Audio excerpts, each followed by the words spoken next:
What's going on? What is going on? What's going on, YouTube? What is going on? It's been a while. It's been a while. Let me know if you guys can hear me. Let me know. Let me know. Let me know. Let me know if you guys can hear me, man. How are we doing? How are we doing? Okay, your chat's starting to come in. I can see y'all in the house. There you go. There you go. Let me see. Who else am I? Let's see. What else am I missing here? There's your view counts. I think I got everybody. How are we doing? How are we doing? Your chat's coming in? All right. There you go. Chats are coming in. Chats are coming in. I'm going to send one just to test it out.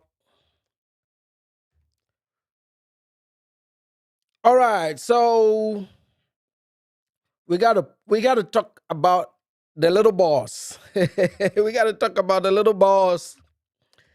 And in the street with keys. You know, we got to talk about the little boss and in the street with keys. Because I got to be honest, man, this trip didn't go too well. They don't want to admit it, but I don't think this was the trip they were expecting to have. But we're not done yet. Okay, we're not done yet. What I've understood is the U.S. Embassy couldn't help him. The U.S. Embassy couldn't help him. Because it's like going to the embassy and saying, hey guys, I'm here to commit crimes. And there's some guys that don't want me to commit these crimes. So they are threatening the police. They are threatening me with police. And if something happens, I want you guys to know these guys don't like me. You know? That is the premise of his visit to the U.S. Embassy. It was just there to tell them that I need protection. I'm not boss enough. I need protection. I'm going to cut to one of the expressions he made. Let me see. Let's do this from Razor Race, because Razor Race put this all together. Razor Race did put this together so that I don't have to do it. All right. So we're going to get to his part of the video to give you an idea of the image the big boss presented versus the reality, right? So right here, okay, I need to switch this out. Give me 1 second to switch out my account because this is not the one with premium. So let me go back to the main channel right here. All right. Different. I'm literally ads. Right about, where is it? Somewhere around here, around the start. Right here. I'ma show what I'ma show. I was already going. Then I don't know what to tell him with his $5. I just said I'm still going. I just said that it's not stopping the show. I just said I'm gonna be fucking lit. I just said nobody tells me what to do. Nobody's gonna dictate where I can go and where I can't go. Nobody's gonna tell me who I can smash and can't smash. I just said all that. So he's talking about seeing YouTubers being emasculated and sunned and punked and clowned. Do that make me not want to travel? Didn't I just say I'm leaving tomorrow? I'm big boss. Nobody tells me what I'm big boss. Nobody tells me what to do. I'm big boss. Nobody tells me what to do. Well, the big boss has shit his pants, all right? The big boss has shit his pants. The big boss has shit his pants. And that's where we are. Let me take your comment. It says right here. This might be a little bit of a detour. He says, Nana, I see you got huge criticism from your video on Burkina Faso.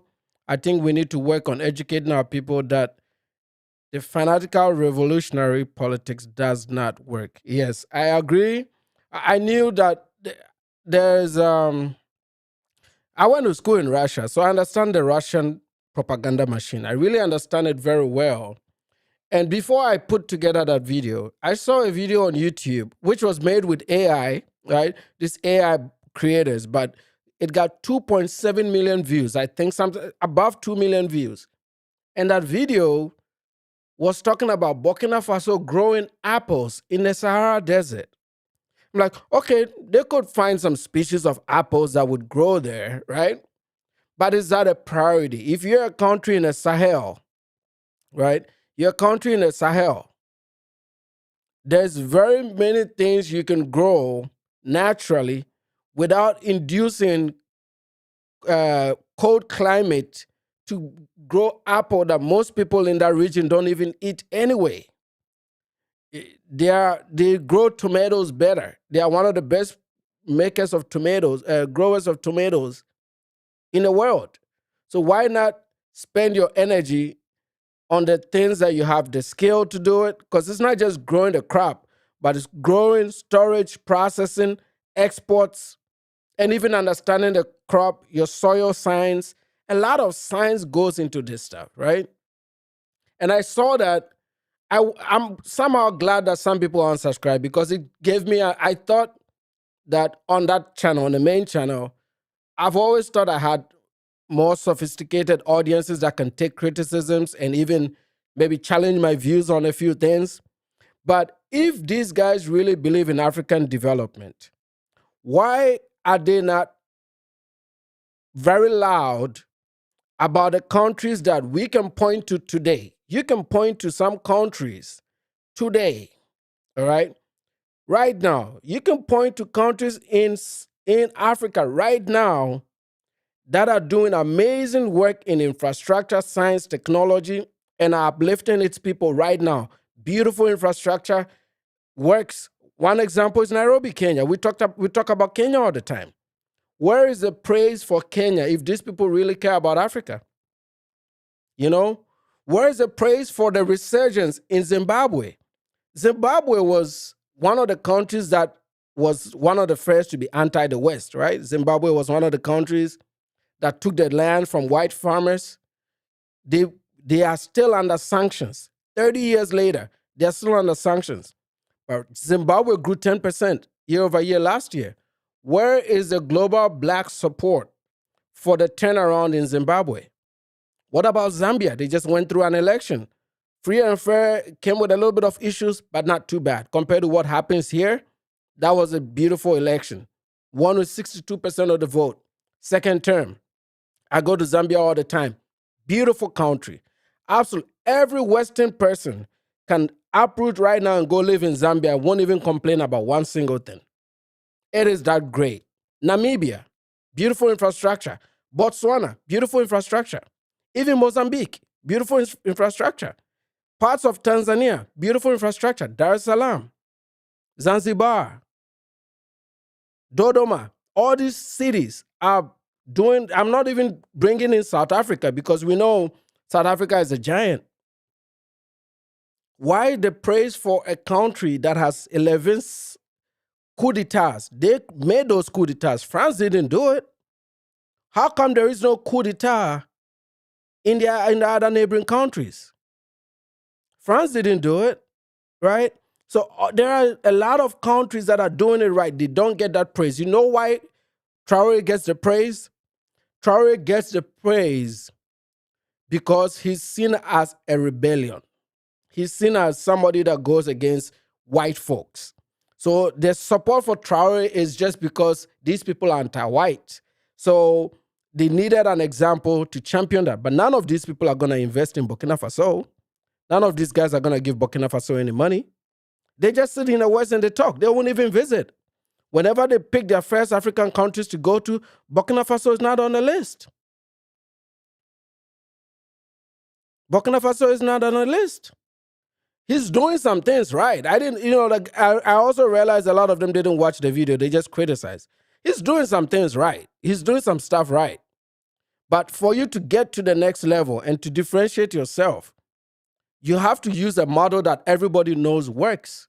And one of the models that everybody knows works is free market capitalism. That's why we're in the US, right? We do well in America because of freedom. You can wake up tomorrow and just pick up a car and drive Uber and do whatever you want. You can criticize a government. You can even insult Trump. You have the freedom to do that. You can't do that in Burkina Faso right now. So when they are restricting all these freedoms, where do you expect that economic growth to come from? You can be anti-France. I like that they're getting the French out. There should be no reason why France should have a military base there. There should be no reason why France should hold their reserves. Absolutely. They got my support there. But you still have to get your people out of poverty. You still have to build the infrastructure. You have to form alliances that can help you do that. And I've seen somebody said in the comments, the Russians don't even have enough on their own. They're fighting a war in Ukraine. They're struggling to beat Ukraine 4 years into a war. So how is these Russians going to help you against jihadists and insurgents? The jihadists and the insurgents are Burkinabés. They are local people. That means that they have work within themselves to solve their religious elements and their tribal elements. These are things that are African problems. And I found some of the guys that were even critical of me are not even Africans.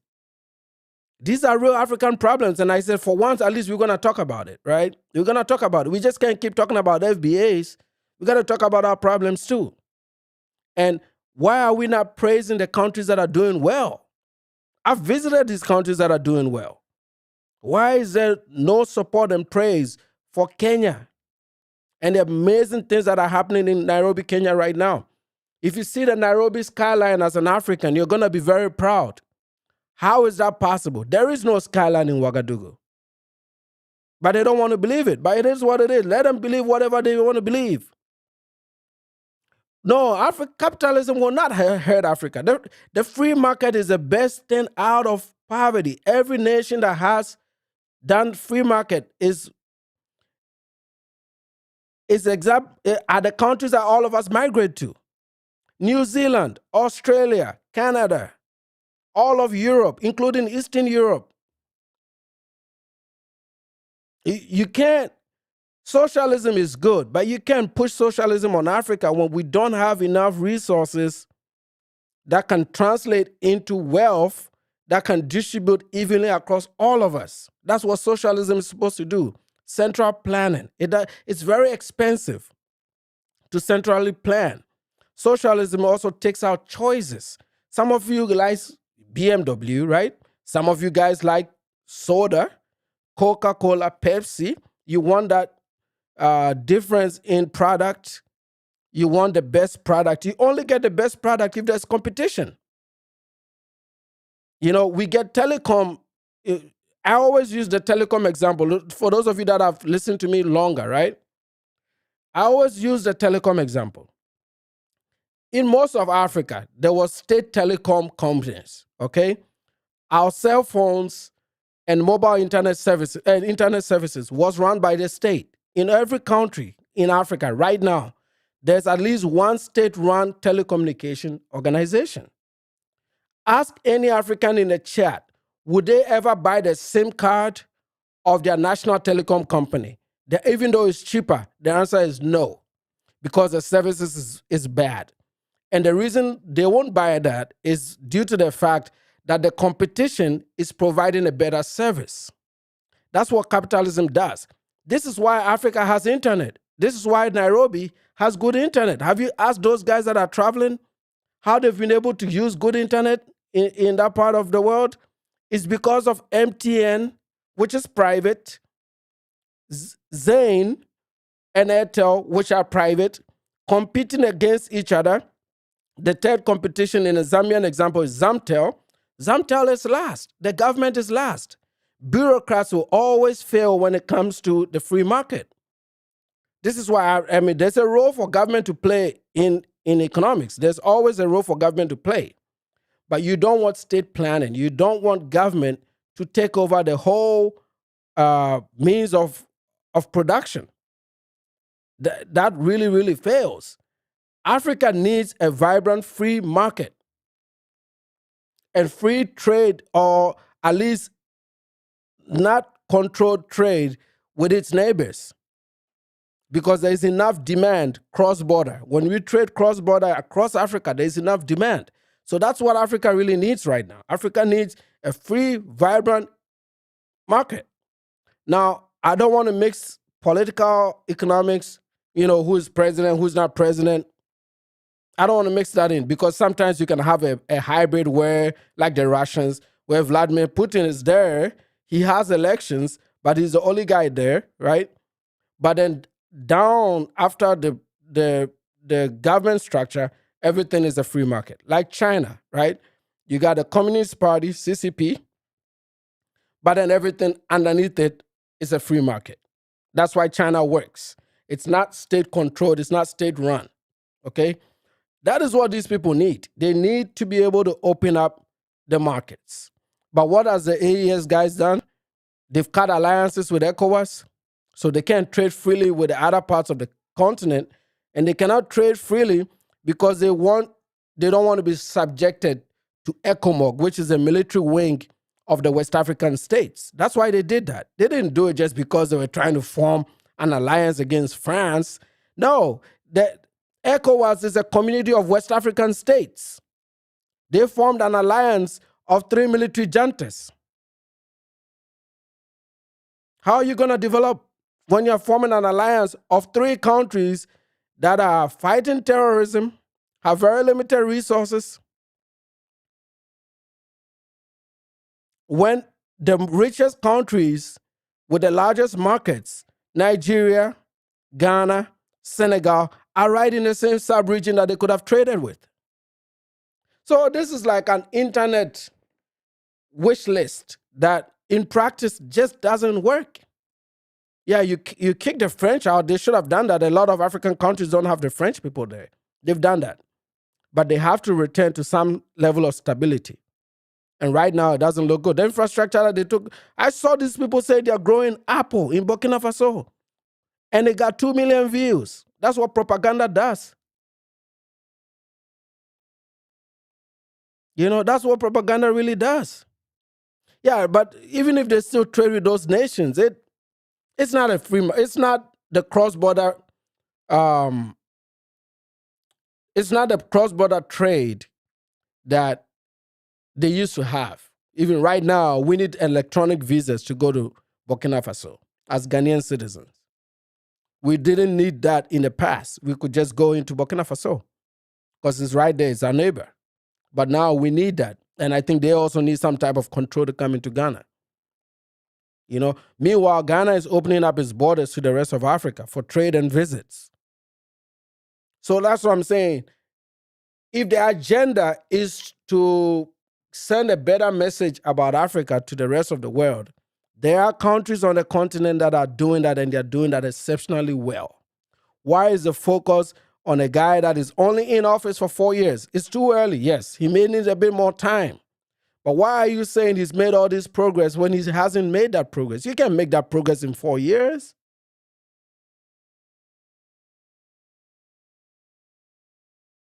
They can't grow apples and tomatoes at the same time. The climate is not conducive for apples. Apple need about 7 degrees Fahrenheit sustained.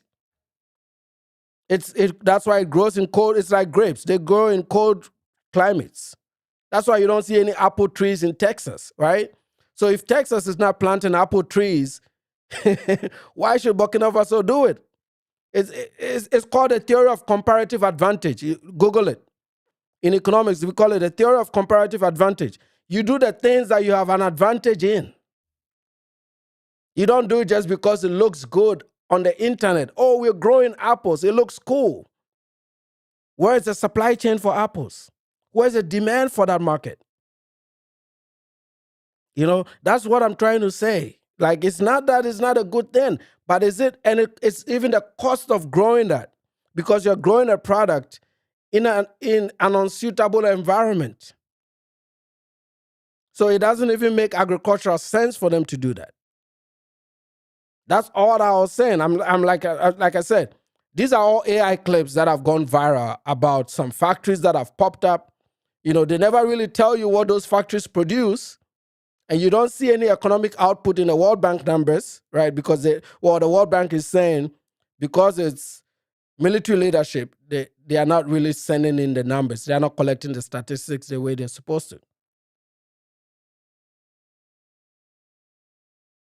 No, free market has not. The free market is why Zambia and South Africa, well, before the ANC took over South Africa. But if you look right now at Ghana's rise, even Nigeria to an extent, is because of at least a very limited free market that we've had. You need that to work. You need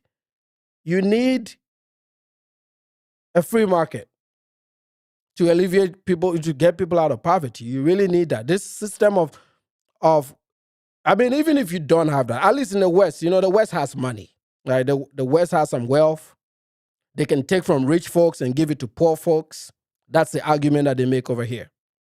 In Africa, which rich people are you taking from to give to which people? The government has to plan everything.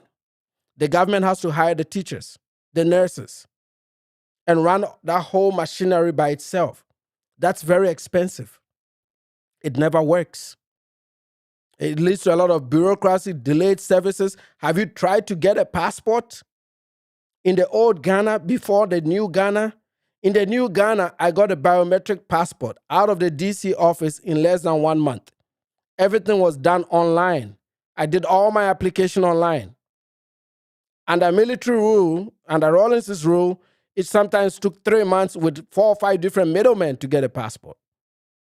Government is slow. Even here in the US, government is slow. You know what I'm saying? Even here in the US, we have to be very pragmatic about certain things. We are enjoying the benefits of the free market right now, like YouTube. How come we're not on Rumble? Some people are. How come we're not on Vimeo and Vimeo? I don't even know what the name is. That's because YouTube is a better platform. It's allowed to compete. It's allowed to build better and better products. Right? StreamYard, OBS, and all these other platforms that people use, they charge you a fee to use the service. That fee allows them to build better service for you to use. That's all that I'm saying. That's the market that I'm saying. I'm not saying the government has no role. I'm just saying that it's much better for the government to provide a condition for people to thrive and allow people to buy and sell goods and set the price. And I think historically that has always worked in every country that is killing it at the top. That's always worked. I think we're going to do a live stream specifically talking about that. I don't think I have my book here. There's a book that I would refer you to for you to understand at a deeper level the things that I'm talking about. But I don't expect Traore to get there overnight. That's not what this video was about. I was just saying there's too much propaganda out there. And that doesn't reflect the reality on the ground. There's still a lot of problems. If I would give him a grade, it's satisfactory at best. Right? It's not. There are presidents on the continent that are doing a whole lot better than him right now. They're a whole lot better than him with much better results right now. Okay? And that's all I was saying, that if their goal really is to praise African leadership, there is African leadership on the ground right now. Data for data, visit for visit, investment climate for investment climate, that you can look at Burkina Faso and say, oh, they got weight. They don't even rank top 20 or 30 across the African continent. Okay? So that is all that I'm talking about. He's doing his thing, but it's not what it's been overtaken by propaganda. And I think that is hurting him too. Because when people say you've built all these flyovers and these skyscrapers and folks go to Ouagadougou and they don't see it, that really puts a lot of pressure on the dude. That's all I'm saying. But anyway, let's get to our topic for today. We can talk about, I can do a panel for us to talk about these issues later on, but it was an interesting debate. Let's get back to topic.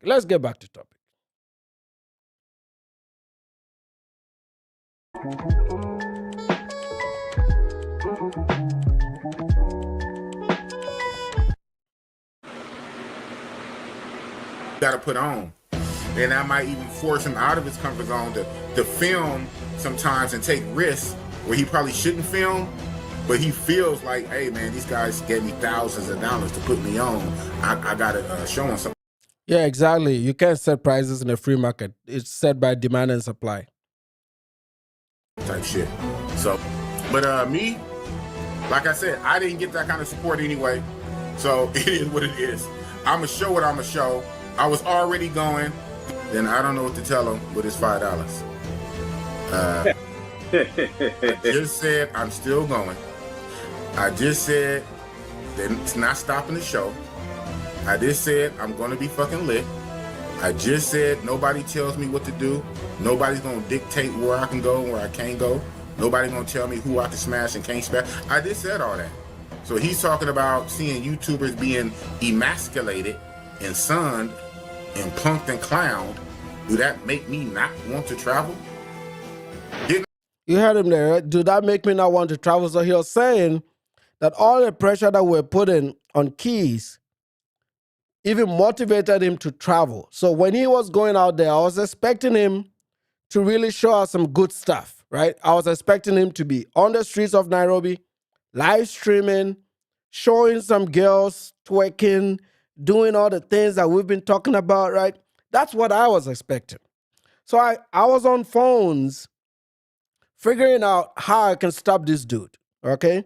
So all this while, when I was hearing this, I was just saying to myself, I got to do something. I got to do something about this guy, man. If there's anybody, I even told my guys, I said, let's leave Keys alone. If there's anybody that we need to do something to, it's got to be this guy. Because he's publicly dared us. He's shown that he's going there to disrespect us. So that would mean that if we don't do anything, then, that's a big L. Like something had to be done. Something had to be done. So we started our planning, right? I made one live stream giving my Kenyans some of the possible scenarios that we can use because it's a big fella, right? He's a big fella. You don't want to run up on him like that. You got to kind of find a legal way to address the situation, right? So I came up with a live stream giving Kenyans some legal scenarios that can be applied to this particular situation. That was the goal. But it looks like the big boss was listening to us. The big boss was listening to us, and he didn't want, and he probably talked to Keys, and he didn't want what was happening to Keys to happen to him. Which brings us to, I'll let this play out, and then I will show you what he's done since that iconic trip to the U.S. Embassy. Salute to you, Totayo. And punked and clowned, do that make me not want to travel? Didn't I just say I'm leaving tomorrow? I'm big boss. Nobody tells me what to do. I'm big boss. Nobody tells me what the F to do. I agree, Monkey Life. African politics is not complicated. It's not. I learned something earlier on in school. It's called models and modeling, right? You don't have to always invent stuff. You can model after successful events. So you look at an event that is working, you can model and tweak, like everything we do, right? Something is working for somebody, even on YouTube. Somebody's channel is popping, you want to learn a few things, you can go look at what he's doing, right? You don't want to copy exactly the same thing, but you model after it to make your views better, or, get something at it. With the Burkina Faso situation, it's like his own system is trying to build something, but the resources are just not there. There's a bit of gold there, there's a little bit of gold there. And you can say, yeah, maybe he's modeling after Thomas Sankara's approach, but Sankara was not there long enough for people to actually see his output. And it's good old Soviet socialism, and everybody knows it doesn't work. Even the Soviet Union didn't want that. Because like I said, I was in Russia a few years after Perestroika, right? Well, not really immediately after Perestroika, but after Vladimir Putin took over from Boris Yeltsin. So I was right there at the start of Putin's presidency. So I felt the remnants of the Soviet Union. I just know what it did. And I was like, and now we're seeing with Cuba, right? These things just don't work, bro. Way out here. Let me put the camera on me. I'm recording myself, man, not you. Thank you. Hello, sir. Fine. I wanted to go to the U.S. Embassy. Is that okay? What do you need to see? My passport, my ID? For what service there? What service? I'm having issue where someone is trying to target me and they're making false accusations, and they say they want to pay Kenyan police to arrest me for false charge. And I know the person's name. Who is he? Who or she a girl or There's a man. He's a man. Yeah. So what went wrong between you? What went wrong? Nothing. He doesn't like that I come. Are you his neighbor? No. How did it start? It start from YouTube, because I do YouTube. I'm on YouTube now, but it's not on you. It's on me. It's on me. Can you pause it, please? Huh? Can you pause it? Okay, I'm gonna pause it. Hey y'all, I'm gonna pause it. I'm at the U.S. Embassy, and the officer asked me to pause it. I'm gonna tell him about how Nana is trying to wire M-Pesa money to Kenyan police to target and arrest me on a false charge. So I'm going to the U.S. Embassy. So that was the big boss then, right? We're gonna go look for his channel. What is it? Big Boss Real Talk.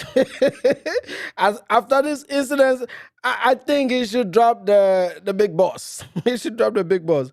Monkla said Ghana is backed by the West. I think that's one of the biggest misconceptions there. The West doesn't. I mean, look, this is Trump's presidency. Trump's not helping anybody, right? But Ghana's president just came in January. So he's only been in there for what, 6 months, 7 months, wherever it is, 8, 9 months. Yeah, was it January or February that he came in? Somewhere there. Earlier this year, right? But you can already point to some of the great things that John Mahama is doing. And he goes to Korea, he goes to China. The Zambian model. The Zambians are more closer to the Chinese than they are to the West. But proximity and allyship doesn't dictate everything that is on the ground, right? It may influence who you're going to sell your minerals to, but this is one of the things that people forget. Like, I'm telling you, man, these minerals and these resources that they talk about, I know we're going a little bit off topic. These minerals and the things that, oh, they're going to loot your minerals, they're going to take this from you, they're going to take that from you, right? Nobody argues against me when I bring this up, that all these commodities are traded on a global market. It's a global market that the prices are determined on a stock exchange. There's a commodities market. Everybody knows the price of gold when the market opens on Monday.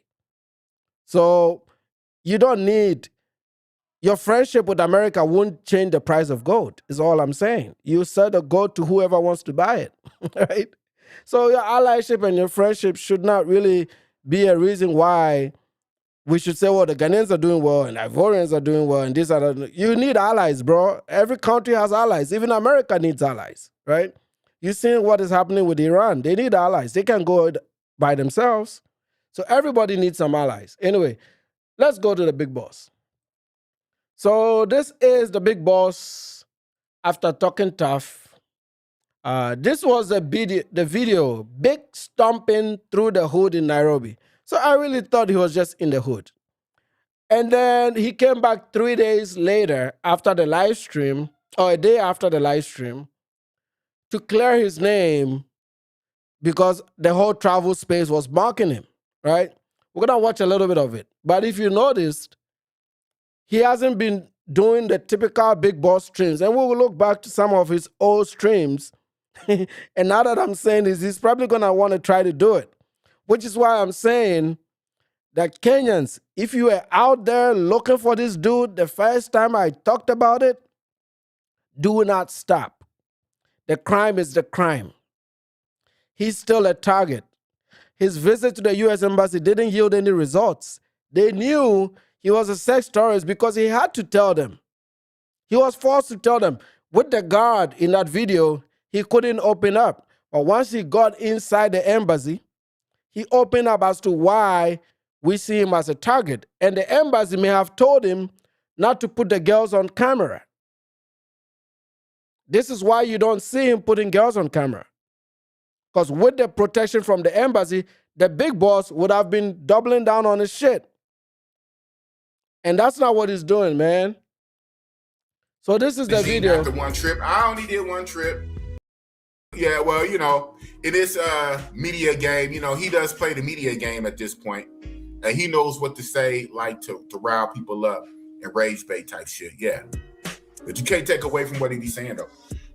You can't take away from what he be saying. And I know this been rocking. I'm just so glad that I finally can play music. Because for the longest, anytime I play something, it's something with the audio, my mic picks it up, and I guess it's like double. That had just happened. Like, right? Because it was a Friday night or a Saturday night. Keith was in Mubasa at the clubs, hitting up the different club scenes, and he ended up at the strip club towards the end of the night, filming. As he's coming out the strip club, he gets ran down on by plainclothes police. Jammed up, all the shit, and cuffed, taken to jail, right? That happened before I got on the flight. I came anyway. I came after that. Let that sink in. He's trying to say he went after that to, to tell the audience that he's strong, and he still went. I'll tell you why he went after that. That was a $1,400 ticket from California, a little bit more than that, okay? It's not a refundable ticket. The ticket he bought to get out there is not refundable, and it's $1,400. So the plan was, okay, fine. I already got the ticket, and I'm gonna go and raise and just play the tough boy and get my numbers up because I'm already going. But deep down, he was scared because he talked to Keith, and Keith told him exactly what happened. So he was scared. He knew that we're very serious about it. This is why he went through with the trip. And even when he went on the trip, he wasn't filming. He had already made a decision not to film, even though he told everybody he was going to film. When he gets out there, still doesn't want to film, but he goes to the U.S. Embassy to kind of seek protection around his BS. That is not an indication of a tough dude to me. That's just somebody that was like, hey, I already got my ticket. I might as well just make the best of it and do it low key.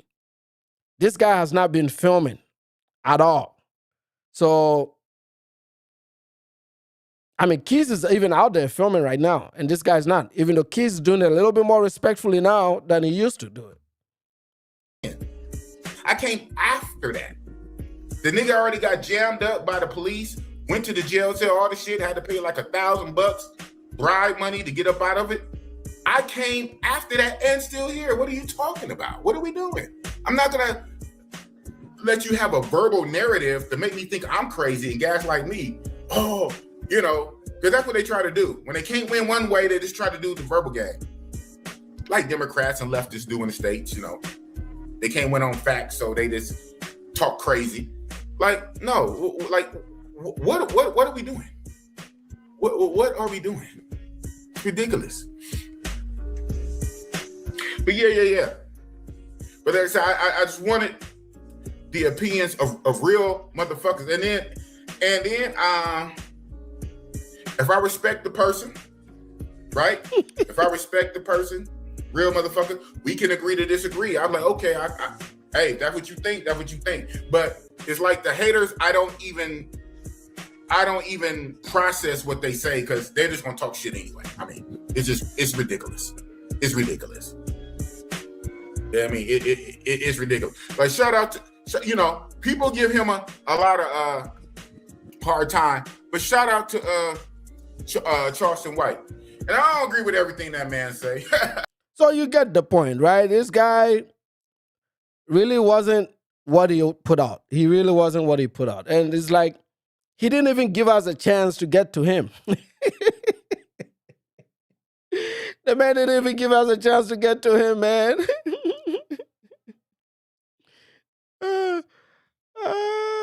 He didn't give us a chance to get to him. And it looks like today he meets up with another guy that we need to get on. Should be all right. Sorry. I don't know if they'll figure out that their phone is turned upside down. But they did a whole live stream with their thing turned that way. What a bunch of dummies, man. These are two YouTubers streaming vertical turn the other way. What the hell? That's how they did the whole live stream. And the audience didn't even tell them. Was anybody even watching? I don't think this was live. Was this live? It was, but the transcripts haven't posted. My guy filmed the video all wrong. Exactly, man. Big loss. That's what the audience are saying, man. You can't make this shit up.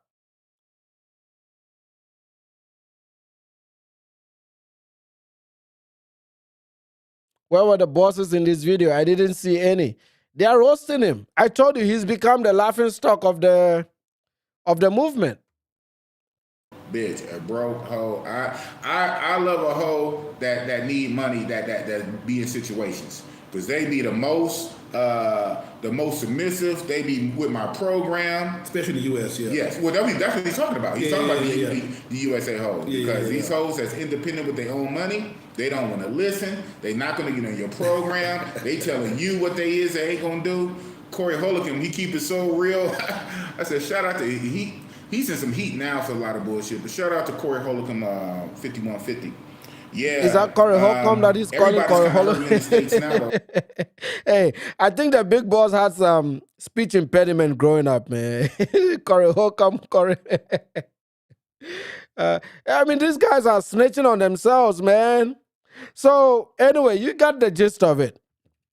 Now to the big deal, and I'm gonna put the link up here for you guys to come on. Kenyans, we got these people where we need them to be. We got them right there.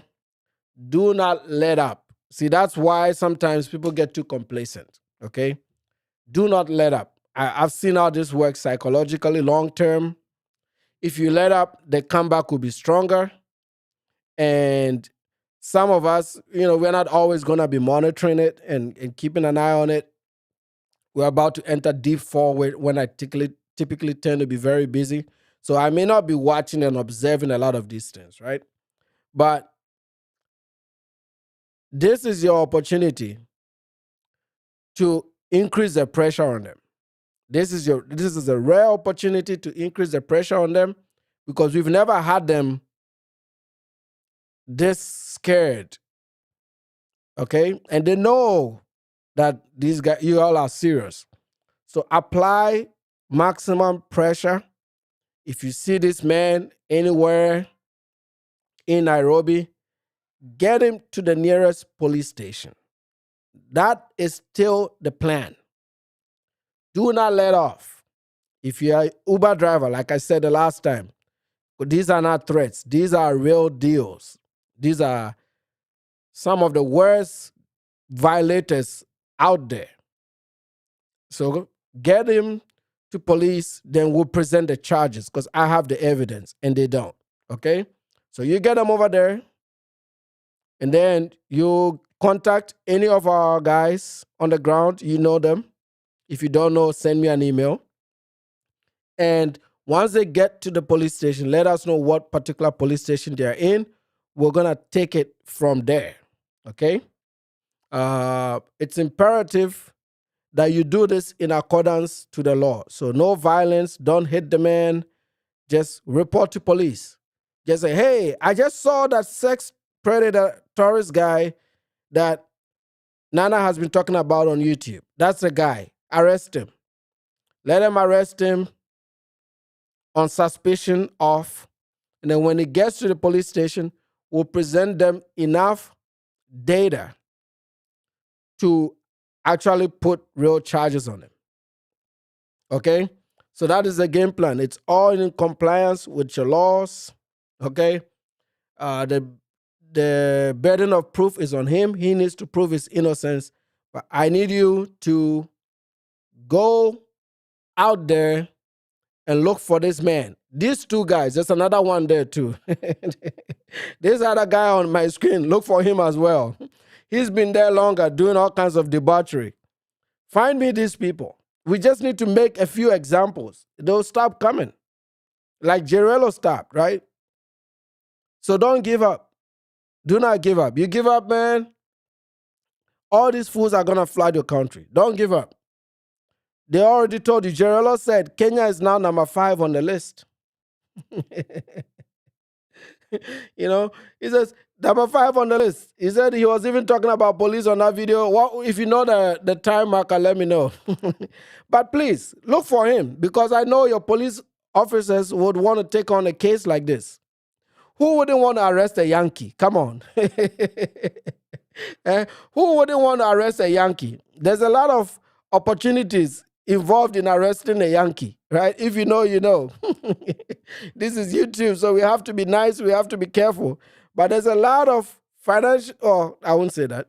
There's a lot of opportunities in arresting a Yankee for crimes they've committed. It's a lot of opportunities. You know? So please, if you come across any of these criminals roaming wild in Nairobi, if they're renting your Airbnb, if you pick them up in Uber, instead of taking them to the destination, take them straight to the police. Rainbow the girl said, this is why African people never prosper. What do you mean they don't prosper? They are living good. They are minding their business in Nairobi. This guy is over there. What do you call prosperity? What do you call prosperity?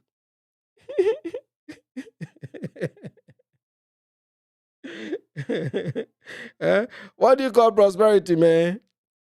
The Yankee. We go to Kenya for the Bucks. Go ahead, man. Go ahead. Go ahead, buddy. Go ahead. So, you know, the Kenyans just get the Yankee to the police officers. That's all you need to do. Get the Yankee to the police officers. They'll reach out to us. They know the channel. The channel email is there. I might put up. I have a couple phone numbers. I'm gonna put one of those numbers up. These Google numbers where they can reach me,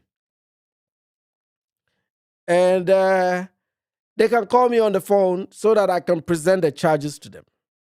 All right. So please do that for us. Do that for us.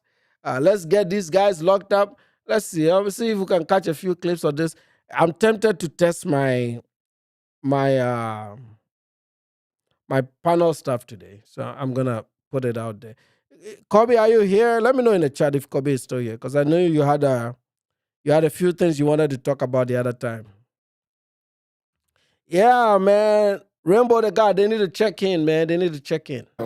Yeah, it really hurt. Trump economy. Oh man, what happened, Trump? Trump's my guy, man. You know why they need to check in? Because we all got to eat, buddy. We all got to eat. I don't know why you like this TMI idiot, man. My bad, bro. My bad. That's a full-time YouTuber that struggles. Every 10 seconds of his live streaming, and what a horrible name, TMI Santiago. Every minute of his streams, he's asking for money. Donate to, there you go, you see? He's doing a fundy. That's what they do. I mean, everybody can talk shit about me, but you got to measure up. You know what I'm saying? Like, if you don't measure up, what's the point? Like, even in YouTube, it doesn't seem like he's measuring up. And he does this full time.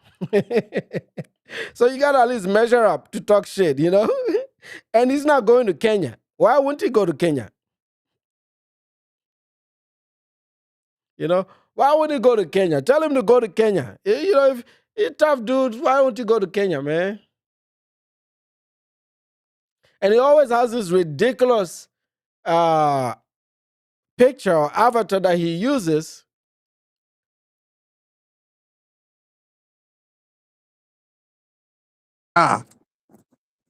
Facts. Shout out to Silkback. Shout out to Wax Dog. Shout out to these niggas, man. Shout out to Philadelphia Toms and these niggas. Yo, let me tell you. What up? I skied in her face and in her mouth, all that. Wow.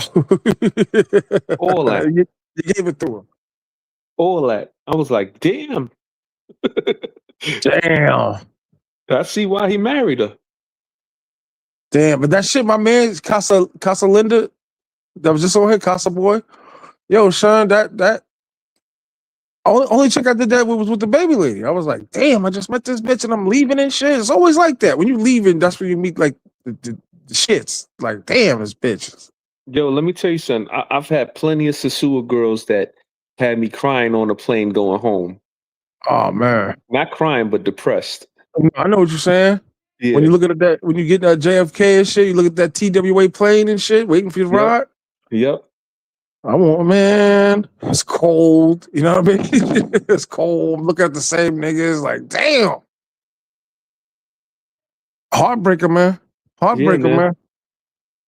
But what I'm saying is you don't really see them too much no more. Like, but I think like, because I don't know if you noticed, but the economy, that shit is starting to crash here in America.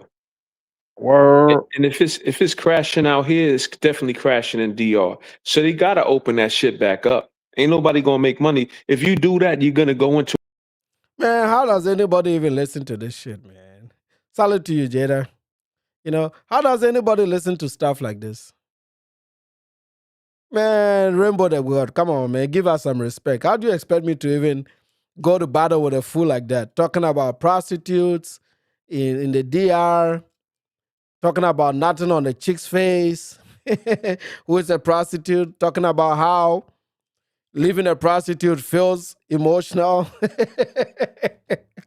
These are losers, man. This is some bottom of the barrel shit, bro. This is shit. Even when I was in high school, I wasn't doing shit like this. This is a sorry way to live, man. And I mean, if the fundraiser is right, people gave him $1,000 for shit like this. Content is not good. Channel doesn't do well. That's why he's always begging. And he's a creator. That's all he does. Mediocre at best. How can you live full-time on shit like this? E-begging. Look at his live stream numbers, man. Okay? In the last 5 videos, what is he doing? Cloud chasing. All these 5 videos are derivative of my work. All these videos, 6 of them actually. Been talking about my shit 1, 2, 3, 4, 5, 6 videos about my stuff that happened with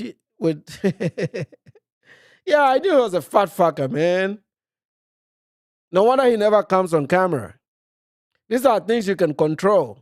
So that's all he can do is to buy chicks. Trying to cloud chase. They don't create anything, man. These motherfuckers are not creative. Why would anybody even watch this shit, man? No. There's another one too. Yeah, man. His thumbnails are horrible. So even the content that he's doing, he's not good at it. He's not doing a good job with that either. Never gets on camera. It's a fat fucker. You know? I mean, if you're gonna talk that crap, at least, jeez, come on, bro. Man, don't let me be wasting my time on this. Give me relevant people. And you saw the thing, no intelligence.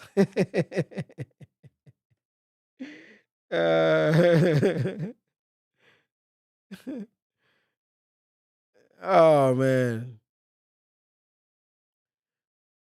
Yeah, no. Come on, man. Black folks, y'all gotta get serious, man.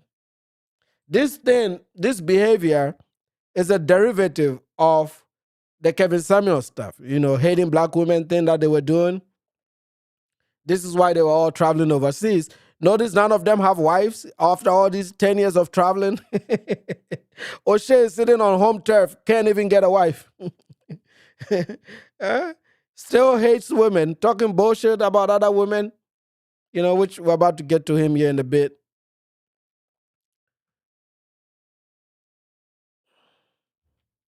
No, don't bring this guy up again, man. He's not worth my attention. He's like that idiot that is sitting in South Africa that talks about polygamy all the time, These are bottom of the barrel shit. So this is a last video night.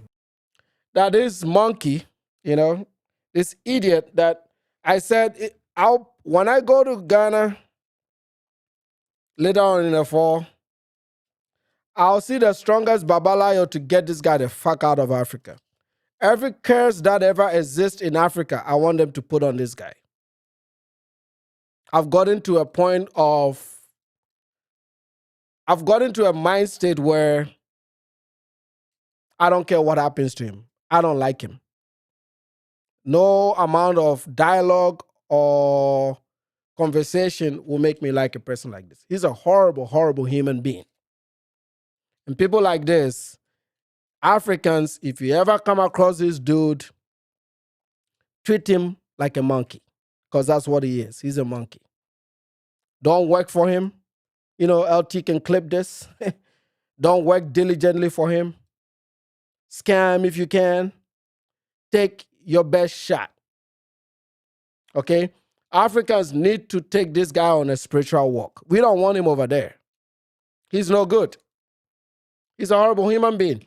So the talent he got from the gender wars, because he was warrior, warrior de la creme of the gender warriors, he took this on to criticize our sister from Ethiopia that was speaking on why black folks leave or seem to complain the most of all the people that come to Africa. We've talked about this. How come Oshay didn't return the same energy to us? Because he's a bitch. He thought he would pick on a woman. And I like that the woman hasn't even responded to him. See, people in Africa don't respect this guy, including content creators. They don't respect him anymore. Everybody avoids this idiot. Nobody wants to be around him. Look at him. Look at this guy, man. Look at this guy. How people watch him, and he has some low self-esteem issues, so he used to do voiceovers, right? But now you're seeing him appear more and more on camera, and that's because people have really stopped roasting him. But this idiot should have no business putting Queen in caps for a woman that looks better than his entire family. That woman he's talking about looks better than any woman in his family. That woman went to college, I think, in Germany. And Oshay always needs that. If you've ever spent any time of your life overseas and you come into some arguments with Oshay, he's going to say, oh, I live here and you don't. Oshay, we don't want you to live there. You're living there by choice, and it's because it's economically beneficial to you. But we don't want you to live there. So you don't have to make these comparisons. You're living there by choice. Nobody has forced you to live there. So you can't make those comparisons. If she want to live in Germany and spend some time in Germany, that is her choice. Because travel opens your mind. Travel gives you opportunity. But you have to do that also respectfully. And you have not been respectful. You've amplified the stereotypes of Black America in Africa. You've done that single-handedly by yourself. And now, all the people you introduced to Africa, Austin Holloman and all these Jerellos, they are all part of your lineage. They came there through you. That is what you gave Africa. Not these lies you're telling people, oh, we're building businesses, we're doing this. No, you're not building anything. Your means of earnings comes from the US, YouTube. It doesn't come from anything you're doing in Africa. So you're not in Africa like that. If you really, really want to make a real comparison, how about you give up your YouTube channels and invest your talent in the African economies? Let's see how long you're going to live there. See, you are free to say these things because you still depend on American systems. You're just living there on a cheap. If you are in Africa depending on African systems, building poultry farms, hotels, doing business on the ground, then you can make that argument. That's not what you're doing.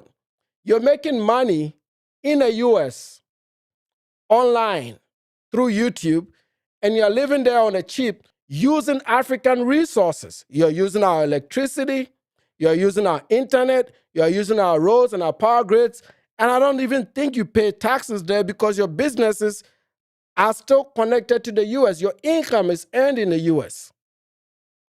You pay for your business visa $7,500 every 3 years. But if Africa is this bad, why have you extended your visa? This guy, this motherfucker that talks this shit, has just extended his visa for 3 more years in Uganda. Why would you want to live in a place and extend your visa for 3 extra years? That means he's never going to leave. We're stuck with him. He lies a lot about this place. Why would I extend a visa in a place I don't like? After this one ended, he should have just wrapped it up and left. Oshay Duke Jackson, for those of you who don't know, has extended his Ugandan business visa by 3 years. It's $7,500 every 3 years. He's extended it. That means he's going to remain on YouTube, make US dollars in America on 1099 through YouTube, take the foreign exemption to live in Africa so that he pays about $130,000 less in taxes, and live on a chip in Uganda while paying people, quote unquote, fair Ugandan wage. If you leave Africa today, nothing is going to change. You are not adding anything in. I think you're taking a lot more out. So this argument you make with these women, oh, you are there, you're here. You are not in Africa making money through the African economy. You're making money through US systems. So you're not a pace setter or a record setter. No, you can only make that argument if you make money in Uganda. And you don't. You never have. The last times you tried, they scammed the shit out of you. You came online and you cried about it because you're not business savvy. You don't know what it takes to make it in Africa. So don't be using that against the people that live overseas and criticize you, because you're doing exactly the same thing. You cannot succeed in the African market. If you were going to be able to succeed, you would have done it. Because I tell you what, I do YouTube videos too. And maybe I've never told the audience this, but it sucks, okay? If anybody does this for a living, I feel bad for them. This sucks. I can never do this shit full time. It sucks. I was struggling to come online this just a day. I was struggling to find time to come online. It sucks. Every once in a while, live streams are a little bit more enjoyable, right? Because you're interacting with people, you're talking, so the live streams are a little bit more. But the long form content, that sucks, man. To be editing videos, sitting on a laptop for 2 hours just to edit a 15-minute video. Even with the help of AI, it still sucks. It's too much work. And you only make $8 on a video. It's not a best use of time. Now, in this case, it makes a little bit more. But it still sucks to do this for a living. To read scripts like he does, because he doesn't freestyle it. To read scripts, 5 to 6 scripts a day. Edit, cut out, man. He does it through employee. He has employed people to do it. It sucks to do this shit. This is why he can never leave. He's lying to people. He needs Africa more than Africa needs him. Africa doesn't need him, and he knows it. See, he doesn't like us because we know the truth. We are Africans. We can tell the advantages of why he's there. And we can also tell what it means to live here in the West. And these are price fleers. They are fleeing from the price that it costs to do business in America. Because a YouTuber in America will have a much bigger expense than he's having over there in Uganda. So this is more exploitation than it is contribution to Africa. He's not there on some Pan-African time. And then on top of that, he gets to sleep with the fine women. With his ugly self, gets to sleep with the fine women. So there is no incentive in Oshay Duke Jackson being in America. He only prides himself with the institutions that have been built in America that has allowed him to make money to live over there.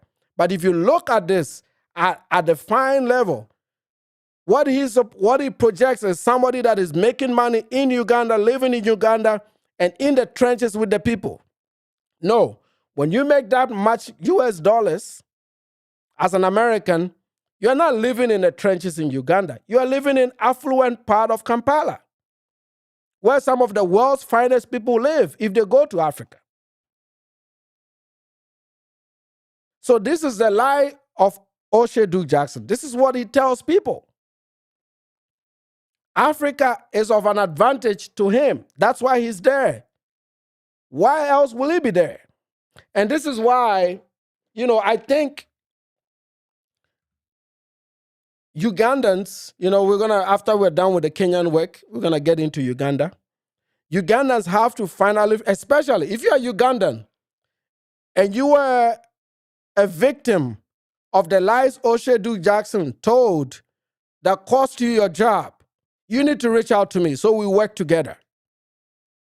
Again, if you are Ugandan and you lost business, you lost money, you got fired because of what Oshay Duke Jackson did on Kenganda around February, Agaba and all these other guys that Oshay has destroyed in Uganda, this is your best opportunity to fight back. We're going to fight him out of that country.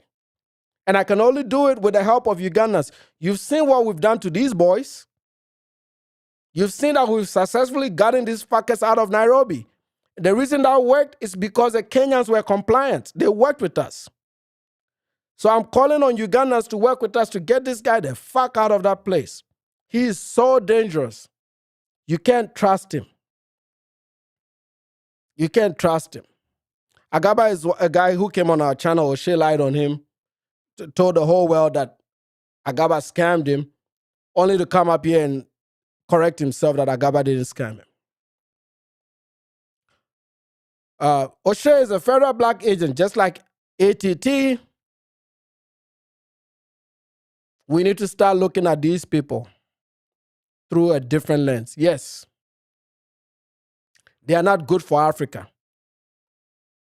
They are not good for Africa. These guys, see, I could even care less about passport bros. Those guys are just there to sleep with women. They are not there on some neo-colonialism time. These ones are dangerous because they spew venom that halts foreign direct investment that we dearly need in Africa right now. All the dollars that we could have gotten, we're not getting because of all the propaganda that Oshay Duke Jackson spews on the internet. So it should be priority number one for the Ugandan government to get him the fuck out of that place.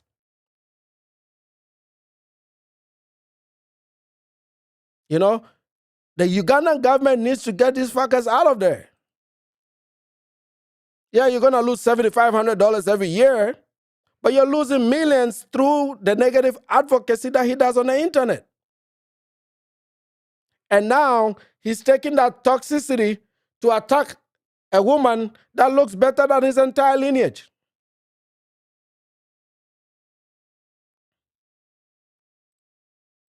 I got an email and it had a link to a video from a content creator I have seen before, an Ethiopian and German by the name of Wayne Tesfaye. And the name of the video was called "I Hate It Here: Why Black Americans and the Diaspora Are Leaving Africa." Now, I thought it was pretty interesting that she put "why Black Americans." Why is it a lie and why is it interesting? That's true. Before I saw this video, I saw another video of a black woman in Kenya that just made a video about leaving Africa. All these people went to Africa after Trump won. They were fleeing the whites to go to a place where there's a lot of black people. That was the plan. When they got to the blacks in Africa, they realized that maybe their lives here was a lot more cozier here. Africa also exposes your abilities. If you don't have the ability to build, Africa will expose you. And a lot of these people went out there, cleaned out their 401ks, they ran out of money. They all became content creators. Their content is not doing well. So when the money is not coming in and they cannot make money in the local African system, what do? They go back home. And they make YouTube videos as to why they're going. We also reacted to the Kenyan gentleman that made a video the other day about some black folks that are leaving Kenya and he reacted to why they were all making negative videos of Kenya, which is why I said these people are transactional people. It doesn't surprise me. I always talk about this stuff. Doesn't surprise me. Where is the problem here? This woman grew up in Germany. I think her parents, she may have been born in Germany or grew up in Germany. But Oshay is going to take a dig at her for living in Germany, even though her parents took her to Germany. You know? But at least she's returned to Africa. She does Airbnb in Zanzibar. She runs a big YouTube channel, 133K subs. So she knows what she's doing. She's comfortable in Africa. And she's beautiful. Much better looking than anybody in Oshay Duke Jackson's family. So why do you put Queen in asterisk? She's not a Shaniqua. Why do you disrespect her? You can't give constructive criticism to another content creator. I mean, you should see yourselves as in the same space. You can't give constructive criticism. You're so butthurt about the fact that she says why Black Americans and the diaspora leave, and the diaspora, not just the blacks, but and the diaspora, leave Africa. And what's the common word they say? I hate it here. What has this beautiful woman done wrongly for Oshay Duke Jackson to make a video about this? And I don't mind if you do a video criticizing her, but your video is using Queen and then he put beggar Queen on the head. That will fly with your women. You can't do that with our women. We're not going to allow it. Oshay, we're not going to allow it. That disrespect that you fuckers have shown your women in your gender wars and the bullshit back and forth that you guys had and you were not challenged, we African men and African warriors, we're going to challenge that bullshit. If you're a tough dude, take it up with us. Leave the women out. We don't go to war with women. We're not weak. We're not weak-minded men. If you don't have any good criticism, leave her video alone. Leave her alone. We're not going to allow you to bully her online, which is what you've always done. I dare you to do it. We're going to start covering in-depth videos about your family. We're going to show the whole world how you grew up and where this bullshit comes from. We're not going to allow it, Oshay. You picked on the wrong one, buddy. Do not make any video targeting African women on YouTube. Don't do it. I don't care if you do it to your own women. You got plenty of women, and they got plenty of shit that you guys been saying about them. Go back to that part. Your gender warism will not work in Africa. That bullshit culture that you've taken with you to Africa, we're going to skin it off your skin by any means possible. We're going to skin it off your skin by any means possible. And you know, one day somebody's going to take our message in Uganda and act on it. I strongly believe that day is coming. Somebody in Uganda will take our message and work on it. Because you're a horrible, horrible human being. You can't even take criticism. The video the woman made had nothing to do with you. She doesn't know you. Maybe she's seen your videos, but she's not interested in talking to you. She never talked about you. Why are you addressing her as Queen in asterisk? She looks better than your entire family with your monkey-looking self. Why are you targeting her simply because she's a woman? That toxicity only works in your culture. Doesn't apply to us. We will not allow that disrespect. This is going to be the very last time we should hear you addressing an African woman with this bullshit. Like I said, I don't care what happens to you, Oshay Duke Jackson. I don't give a fuck. I don't care what the fuck happens to you. If this is how you're going to move in regard to the African people, spirituality, legal, the police, Museveni's government, Anybody that has some means of power to stop this idiot, stop him now. We're not going to allow that disrespect, man. You can come back home and hate your woman. You did a pretty good job at doing that. Or in Africa, we're not going to allow that, buddy. And certainly not on YouTube. You're not going to bully any African woman. I swear to God, you're not going to do it, man. I dare you. Do this shit one more time. Pick an African creator and disrespect her in thumbnails, on titles. Do it. Take that bullshit to your mama, MOMMA, who is a drunk, abusive, beat the shit out of your dad. That's who you should take this shit up to. That dysfunctional home that you grew up in. You are in Africa to seek refuge because of how wrecked your home is. We're going to get to that. I have all the paperwork. We're going to get to that.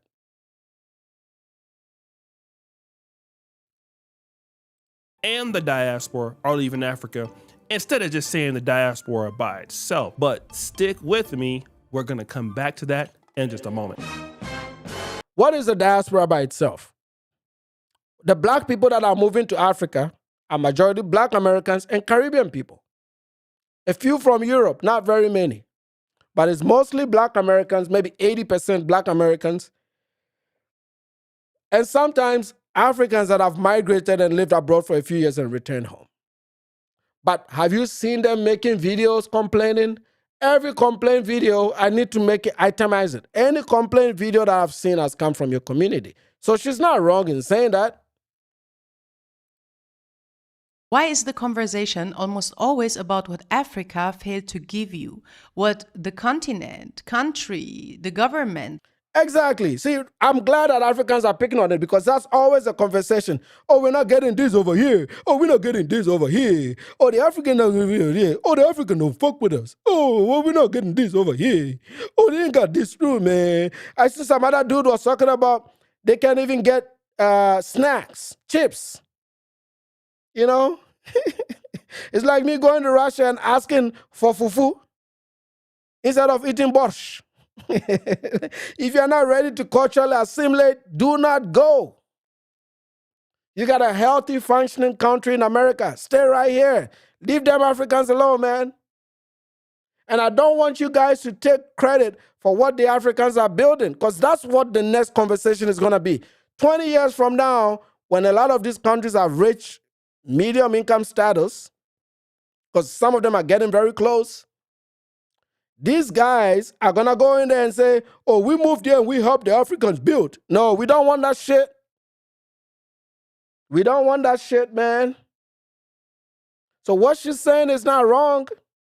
You're just triggered by it because it's the truth. And she did it very respectfully. There's tons of videos of y'all in Africa complaining about Africa and packing up and leaving. Some of you don't complain until things don't go your way, then you start to complain. So she's not lying. She's not lying. Some are living there and are enjoying their retirement. Kudos to them. I got no problems with those folks. You're welcome. And if you give us constructive criticism of the things that we can do better and maybe help out with a few things, and you're part of the community and you're contributing to the African project, I got no problems with those black folks. You're good to go. No issues whatsoever.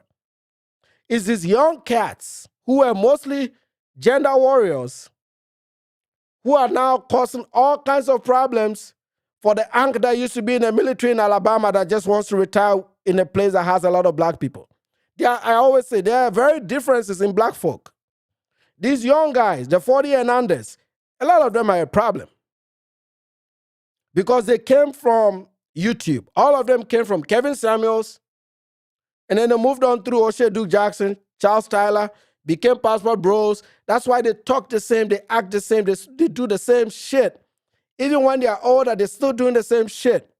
And they are almost, if they have kids, they are deadbeats, or they never get married, don't want to get married. They date casually, want to date multiple women. Sometimes they're dating 10, 15 women all over the globe. It's the same group of guys. They have no purpose.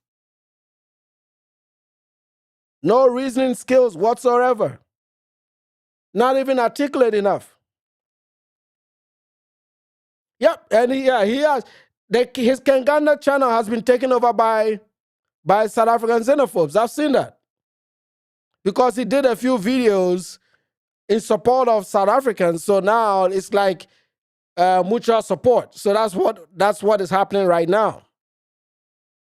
So he knows, and if you notice, if you go to his Kangana channel, every once in a while, at least once a week, he does a video saying nice things about the relationship between Black America and South Africa. There's no relationship. There's no relationship. The relationship is in West Africa. South Africa was not part of the transatlantic slave trade. They could care less. And if you guys move there en masse, they will have similar issues too. They are, South Africans, like I said, I'm not against South Africa's push to control illegal immigration, because I'm not one of those Africans that believe that all Africans can just walk across and go to other people's countries. It's just never going to work, right? I respect every country's sovereignty. I just think that people can visit, maybe work short term if they want, cultural exchange, learn a few things about each other. I'm okay with that. Trade freely, that's fine. But packing up the whole countries of Africa and sending them off to go live in South Africa, I thought that was a bit unfair to the South Africans. That's why I'm not too mad at them, right? I understand them. Could they have done it better? Yes. They could have used the laws to do it and not attack people physically. So that's where I draw the line. But the idea of them cleaning up immigration, I think it had to be done because they really got overrun, and that's really true. I like to keep it honest, even if I don't like it. It's true. But Oshay Duke Jackson used that as a way to grow his Kangana audience, and now he's always going to have the support of those guys. It's like, because to them, they're also sticking it to the other Africans, right? Which is fine. South Africa is so far away from Ghana, I don't even care about them like that. It is what it is. But you are not, if you want to insult South African women, go ahead and do it. They'll let you. But no, you're not going to do it to this beautiful Ethiopian woman who is saying things the way it is. Or its people didn't give you. And almost never about, maybe I came here with expectations that weren't realistic. And in that particular video that she made, she used a screen grab or some B-roll of even one of my videos complaining about Africa. And while it is true that you should take some level of accountability for making your own mistakes, when you move to a developing or third world country, the expectation problem comes from Africa itself. Every African country reaches out to its own diaspora. Yes, Oshay, they reach out to their own diaspora, like me, like Kobe. Us, that's not you. They reach out to us. There's only one country on the books, Ghana, my Ghana, that did in 2019 what was called the year of return to engage with the Black diaspora, not just Black Americans, but also the Caribbean. Now, to your credit, they use a lot of Black American influence in media and celebrity to drive the pool and drive the agenda. But so they also did with Ghanaians in the U.S., like Bozema St. John, who had big influence in Silicon Valley. Okay? Well, 2019, Africa was still on that Pan-African time. Have you seen any African countries doing it now? Who has been crying for Ghanaian passports lately? It's your people. Although most Ghanaians oppose it, I oppose it. I don't believe we should be giving citizenship to people that don't speak the Ghanaian language. But do I have a say? No, my government does it anyway. Okay? And I know, according to data, only six months is the timeline for the average Black American to stay in Ghana. Ghana, which is the jewel of this project, most people don't stay longer than 6 months. It's surprising how long you've stayed, but there's a lot that is chasing you away from America. So as for you, I think your damn self is going to remain there, right? That's not going to change. But nobody, no African wants you guys to come over there. Nobody. They want you to visit, spend some of your dollars, and get a Falcon. That's it. That is the truth. Now, if you find it like a place you can live, a place you can set up shop, you're welcome to it. That's no big deal. But don't make this look like this is what Oshay is doing. He's presenting it like we're begging them to come and develop us. That is a lie, and you know it. Museveni is not calling any diaspora to come back because a lot of Museveni's diaspora are dissidents. They hate the dude. So he's not going to call them to come back. Kagame is not calling his diaspora to come back. A lot of Kagame's diaspora are anti-Kagame. So even these things don't apply to all Africa. It's mostly Ghana and Nigeria that wants to tap in his diaspora because there's just a lot of us that live overseas. But he lies. These videos never get fact-checked.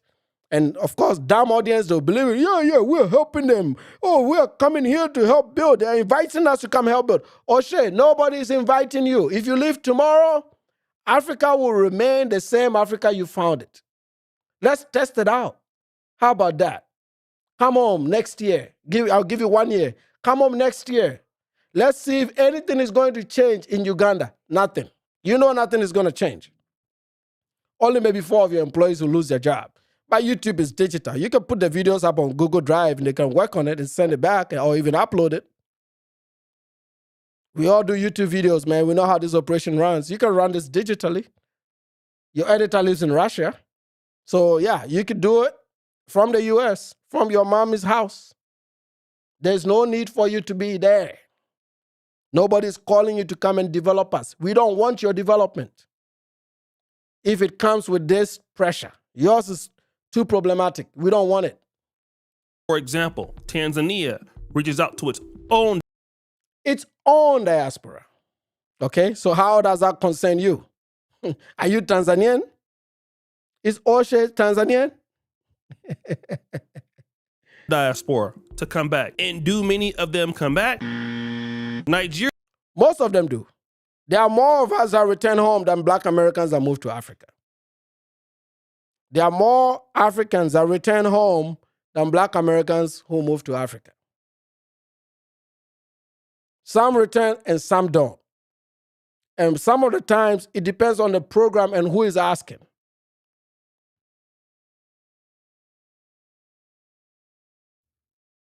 Nigeria reaches out to its own diaspora.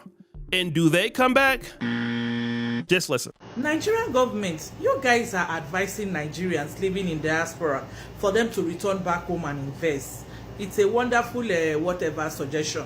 But now, the ones that are now ready to come back, are you making the environment, friendly for them? You see, if Nigeria's own diaspora and Tanzania's own diaspora doesn't want to return, when every African country has a diaspora initiative, it only means one thing.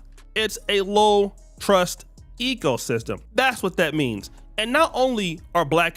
No, that's not what that means. And that's the biggest lie here. People don't just up and go and return just for the sake of return.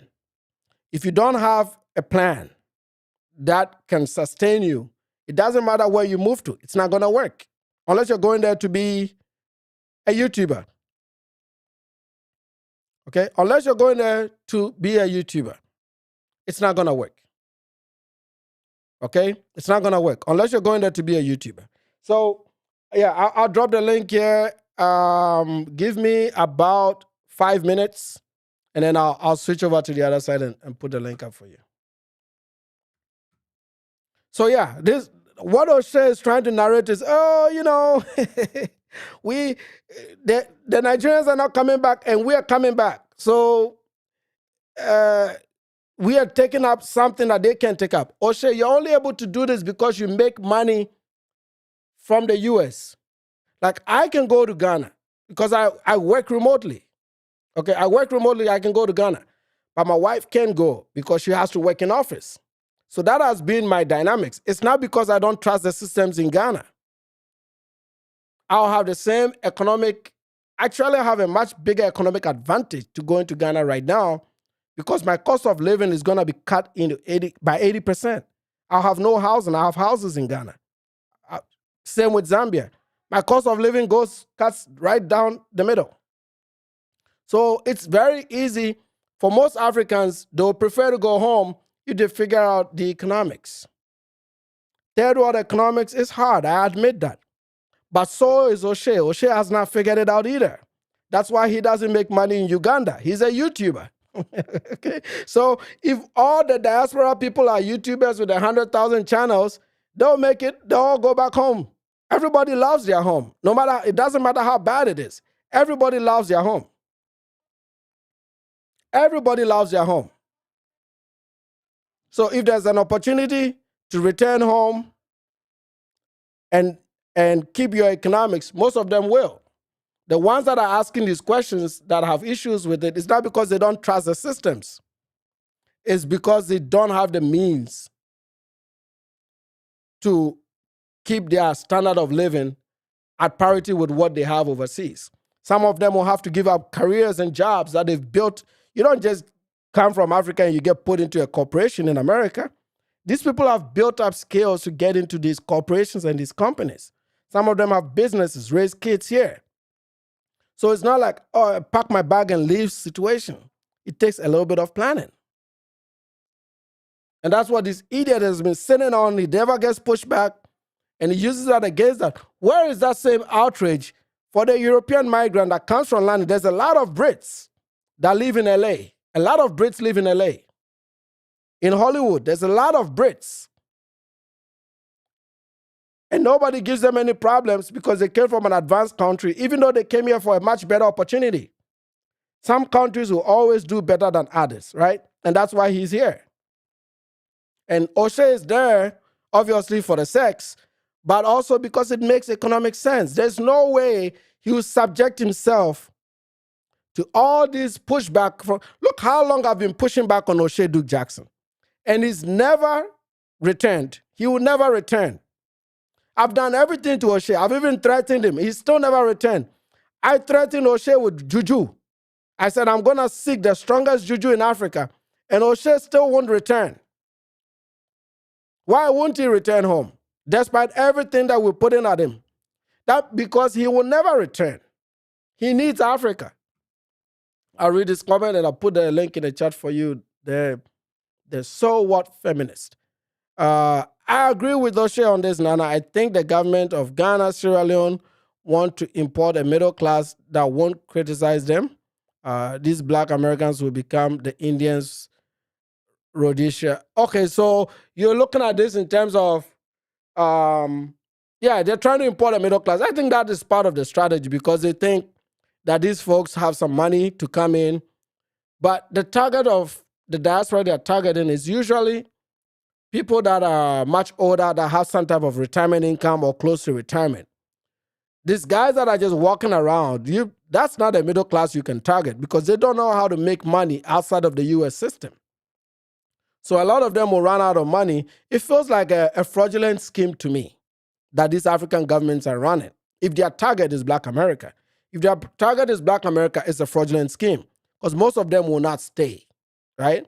So I don't know why they are still going out there and calling them to come when they don't know how to make money in Africa. They have to be able to make money in Africa unless they saved up a whole lot of money and they're going there to be business people, which means before you even did that, you should have some type of business experience in America running a business. Because if you don't have business experience, you're going to fail in Africa too. So I feel like either way, it's a loss for Black folks to go over there because the systems are difficult. The infrastructure does not match what they're used to in the West. And also, you have to deal with, depending on the country, you have to deal with power outages, a few little things that are inconveniencing. So why they take up this challenge just to escape racism, it doesn't make sense to me. It doesn't. I think either way, it's a loss-loss situation. The only person that is staying there is Oshay Duke Jackson. And I think it's crazy. I've always thought it's crazy. Like, sleeping with women is so important to him that he's willing to risk his life and his future. This dude doesn't even want to come home to see his mama. You know? He doesn't want to come home to see his mama. Wait, I've lost my... Where's my screen? Oh. There it is. All right, let me... I got the link. Let me know when you're in the back, and I'll switch over to that scene. The link is for the So What Feminist. I'm doing a little bit of control, so I'll take maybe one at a time. If there's more of you that want to come on, maybe I can switch it around. But let me know when you... I think I can switch over to that side. But yeah, I mean, for me, the biggest takeaway is the disrespect of the Ethiopian woman. I don't like. And I think he went after this woman hard too, because a few days ago, Oshay went on Razor Razor's panel, and he was cooked by Zed, like absolutely cooked and tortured and wrecked. So I think he has he has some personal hatred for Ethiopia. Let me turn on my guest link. All right, let me know once you hit the link, then I'm gonna switch you over.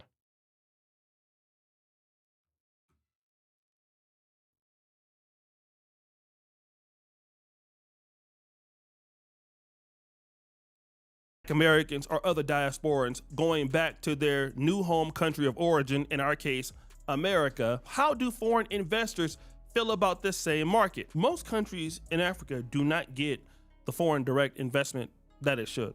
If we look at what's going on in Nigeria, for example, they have an estimated GDP of about $377 billion a year. What they should be getting is 3 to 5% of the GDP in foreign direct investment.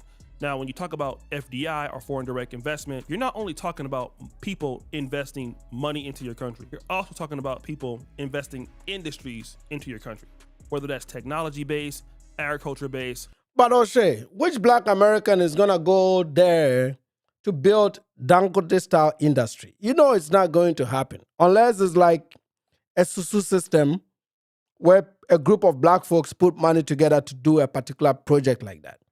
But the individuals that are going, one dude retired, a few nutheads that are on some Pan-African time that believe they have to only live around black people. It's usually people like that. People that want to go live in the woods in Africa because they've lost their purpose of life and they want to take it back to the Stone Ages. That's who we're getting. And sex tourists. Okay? So, see, when Oshay talks, he talks as if we are attracting this elite group of, black folks, LeBron James type dudes. That's not who we're getting. We're getting in the street with keys. The big boss. Those are the folks they are sending us. So to talk about building the industry, that's for the Chinese and the Indians. For y'all, they just say, come take some citizenship. If you have a few dollars, come start a little chicken farm. That's all you can do. Or maybe buy up a few properties to keep the real estate market going. Don't overshoot your relevance. This shit pisses me the fuck off. It's like we don't live here, right? You're not of that class. Your people don't build industries. And I'm lowering my tempo on the diaspora war stuff, but let's just think about it, right? Like we like chicken, like we're all black people. We like chicken. How many chicken joints have you seen that is owned and run by black folk? Franchises that you can see in every city or state you go to. Even chicken. We're failing to build a chicken franchise. With all the capital that is available, you have the SBA to take loans from. You have private equity to raise money from. There's a lot of means to raise money in America if you have the right ideas. You can be nothing, but with good ideas, and you're going to get funding. That's not the case with Africa. But if you're not doing it here, what makes you think you can do it there? This is why I said maybe I agree with Jada on this thing, and I agree with Oshay a little bit on that part. That yes, maybe the African governments are scamming with that invitation. I think they're scamming. Okay, they are scamming. They just want you guys to come and spend a few dollars you have. And when you run out of money, you go back home. That's all this is. None of you are going to be able to set shop there and make a whole lot of money. It requires a different level of sophistication and knowledge of the ground that most of them don't have. So Oshay, whenever he talks about black folk, he talks grande. He talks grande, but we live here. The folks that have been going, Austin Holloman's, they're not going to start some diesel refinery companies. They're not going to do that. Even he's not been able to do that. Oshay, $1 trillion spending. Most of people are not gonna go. That's probably, if I have to take a guess, maybe 50,000 black folks have left the U.S. to live in Africa. 50,000 out of 51 million. What are they gonna do? They're just going there to relax and have a good time. That's it. And if you're on fixed income retirement, that retirement will go a long way. They're there to enjoy their lives. Leave them out of this conflict. Let them enjoy their lives. I'm with them on that. Okay? I'm okay with them. Let them enjoy their retirement. Let them enjoy their lives. But for the young people, there's really no capacity to be there. There isn't. This is why I say Oshay can only remain there because of YouTube. If YouTube monetization goes away, he's got nothing. Think about it. YouTube goes away, Oshay has nothing. And I don't think he's saved up money either. I think he's horrible with money. Zed, did you get the link? I put the link in the chat, but I don't see you in the back room. I'm still going to wait a little bit. If you don't join, then somebody else can hit the link. But I put it up. So when he talks about all these industries, I mean, Oshay, what are you talking about, man? If black folks are not doing the industry here, they're not doing it there. Come on. Let's just be honest. You're not doing it here, you're not doing it there. That's not what the program is intended for. The program is just intended for you to go there, spend a little bit of your money. When you run out of money, you come back home. You ingest a few dollars into the country, you come back home. Maybe some of you buy land, vacation property, go there, have a good time. It's really, if you look at it on the grand scheme of things, it's more suitable to the guys that are much closer to retirement because it's a much cheaper place to retire, or the people that have ability to make some type of Western money. And they're content making little money in Africa, maybe running a small farm, little fish farm, just to excite them, right? Like my farms in Zambia. I don't make money off of my farms. I do my farms for excitement. Okay? I kid you not. My farm in Zambia is for excitement. I have those chickens running around just for excitement, not for profit. Even the eggs, the boys on the farm eat the eggs. I don't sell the eggs. I give it to the neighbors. I essentially give my whole neighborhood, my whole village, I give them free eggs. So literally my entire village gets free eggs from me now. I don't sell the eggs. It's a fun project. It's not intended to be commercial. Maybe I'll commercialize it in the future, but I didn't want to commercialize something that I can't run on a day-to-day basis on the ground. I just put it there to get the boys some work to do, right? But that's what the program is intended for. You go there, you get a little farmland, get out of these small spaces they give us in North America, get yourself a nice, 1 acre land, put some animals on there, speak to the locals, enjoy retirement, be around black people where you don't feel like somebody's always watching over your neck. Enjoy tropical food, get bitten by a few mosquitoes. That's what the program is intended for. Oshay is pitching this idea that we're getting some honorary class of blacks to go over there and build Dangote style industries. Get the hell out of here, bro. Oh man, it's amazing how some people put themselves on a pedestal, man. Like, sometimes when you hear Oshay talk, I'm like, is this the same black folks that I see here? Is it all this? This is a new breed, a new breed of black, right? Oh man, Oshay Duke Jackson, man.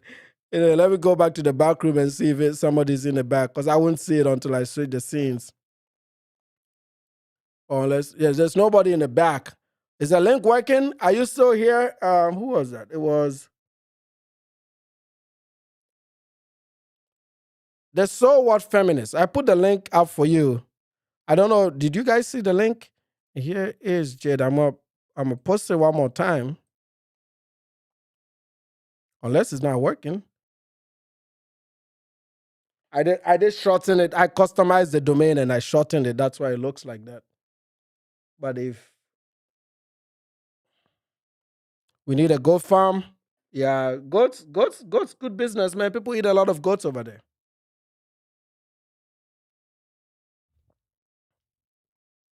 The link is up, man. Yeah, Monkey Life, man. We got in the streets with keys. And the big boss. And the big boss and in the street with keys, man. Let me know if you guys can see the link.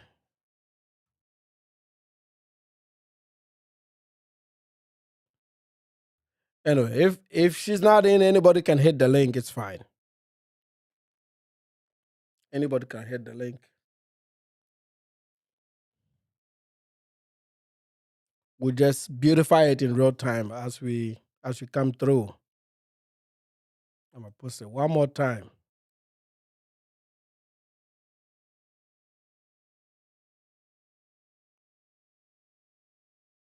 I don't see anybody in the back, but the link is in the chat.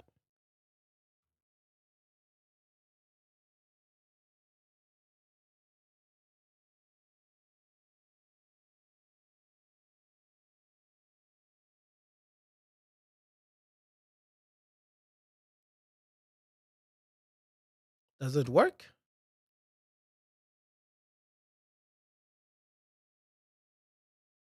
Okay, so Jada is saying the government think these people are hardworking. Yeah. Well, I mean, think about it, right? Even the poorest American, not the poorest, but I'll say under middle class American, will make $40,000 a year. So that's still some money to spend. Oh, it's a customized domain, but it's Video Ninja. I don't use StreamYard. I use OBS. I use a broadcasting software. That's why my stuff looks like this. I step up the game a little bit, right? So that's a custom domain that I made for my live streams. It'll come straight to my back room and then I'll put you in a broadcast. It'll give you options to put in your stage name, and then it'll also ask you to video is optional. If you want to be on video, you can. If you don't want to, you can just do audio only. And then your audio feed will come into my thing, and then I'll clean up the audio. You'll be able to come in. A little bit different. But yeah, I just created a short domain today. So let me know if it works. If it doesn't work, I'll give you the long domain. And then I'll go back and figure something out with that domain that I created. So it's Nana1, which is me, then .gy/AJKJSC, and that will put you in my back room.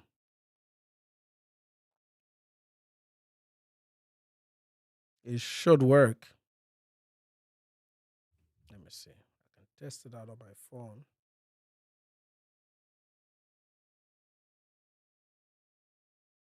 I did test it earlier today, so I know it works. So let me know.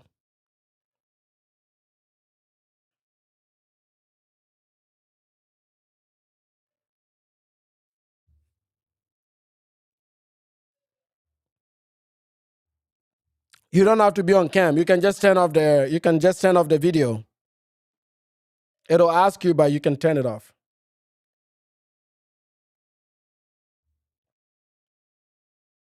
Also, when you come in, you don't come straight into the broadcast. I'll see you first, and then I'll bring you in the broadcast. After I set you up in the back, then I'll bring you in.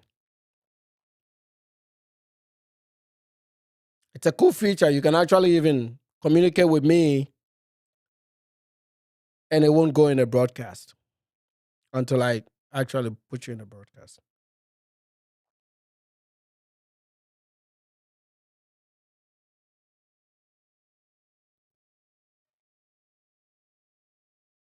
Let me know if it works.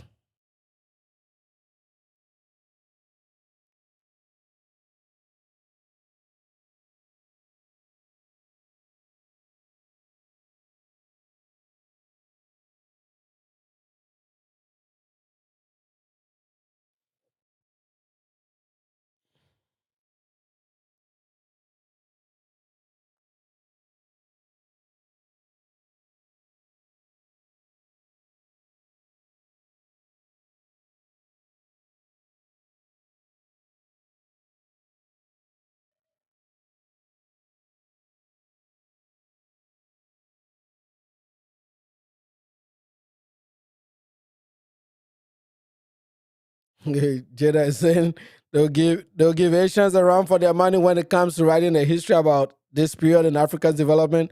Yeah, no, the Asians are really doing some work over there. It's you can they don't even deny that. I mean, you can see Chinese companies going to work every day. And I always wanted to address this. You know how they talk about, oh, you guys are not doing the building, it's the Chinese that are doing it, even though most of the labor is done by Africans. Sometimes the funding comes from China in a form of loans, which we pay back, some forgiven. Maybe the engineering will come from China, right? But if you think about it, every country doesn't build homogeneously. Maybe outside of the Scandinavia, which is very small, America depends on talent from across the world. This same YouTube we are using is built by a bunch of immigrants if you go to California, right?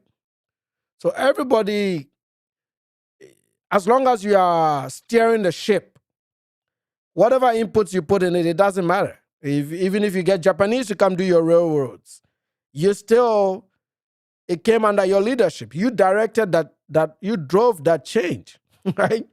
It doesn't mean you need to get some Kuntakite guy from one end of the roadway to the next. Nobody measures development like that. In Europe right now, all the agriculture in Europe and Spain is done by immigrants. Immigrants are the ones picking the fruits. Right here down south, it's done by the Mexicans picking up the fruits. Then it gets into the supply chain. You get into the factories, the Mexicans are in the factories. You get into real estate, the homes, the Mexicans are building the homes. It's not only white folks that are building it, right? But white folks get the credit. How come Africans can't get the credit when they seek engineering help or some other type of help, either loans, under their leadership from other friends and other allies of the continent? I don't see anything wrong with that. You're asking Traore to develop Burkina Faso. He can't do it by himself. He's going to need some help. That's why he went to the Russians and the Chinese, right? So it's nothing wrong that the Africans are getting the Chinese to build railroads and airports and stuff like that. They get paid to build it. It's not free, right? Anyway, I still don't see. I hope my link works. If it doesn't work, I'll post the whole long link. I'll post the whole long link. That might work. I don't know. I don't know if you're having problems with the link. I'll put the longer link in there. Either link should work, but the other one is much shorter.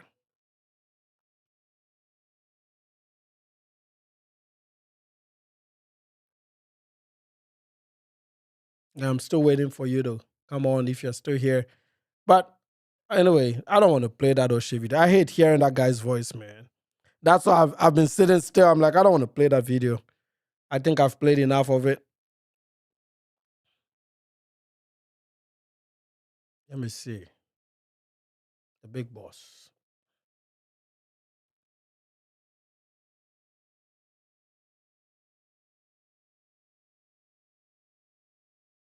He made a video when Black America and South Africa had beef in the 90s. He only got 2,400 views for it. People don't like these topics. They don't like it. Let me see. What else do I have here? If you don't come on, I might take you to. I had some Mamdani videos that I.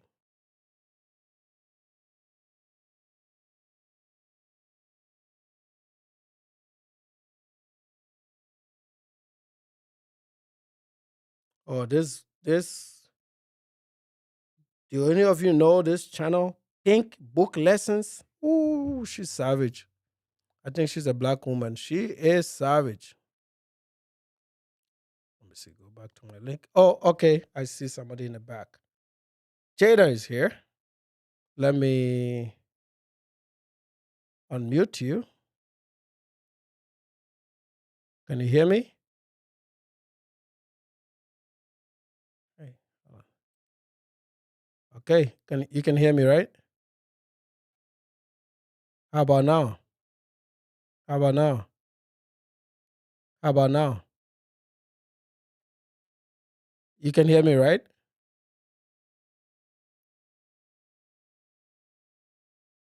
Can you hear me now?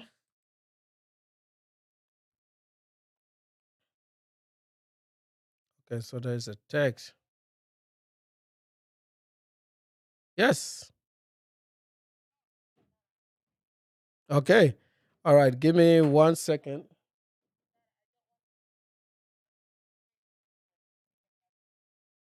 Oh, you don't want to stay on? I mean, I could put you in for a little bit.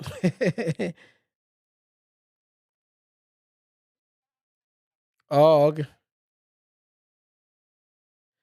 Well, I need to check to see if it'll work here. So if you have maybe about a minute, I can check. Okay, give me a second to bring you in. Guest one. And then I'm gonna go to properties. And let's see.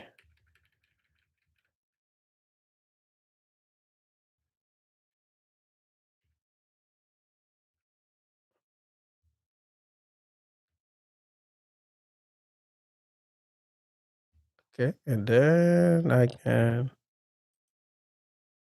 paste. Let's see. How about now? Yeah, I can still hear you. Okay, there is a bit of echo, so I might have to clean that up. Oh, hold on. Let me see. I'm on my ear. Here. Is that better? Let's see. How about now? Yeah, I can hear. Is that? Yeah, I can hear you. It's better. So that was on my end. No, it was. None. It was on my end. I had my earbuds in. My ear. Yeah. Okay, can you guys hear? Jada in the chat? But I can hear myself. I'm on speakerphone. I mean, you're just on regular. No, you're not on speaker. I don't think. But it's the YouTube runner? Yeah.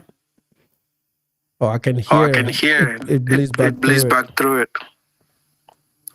Unless I'm screwing something. Let me go.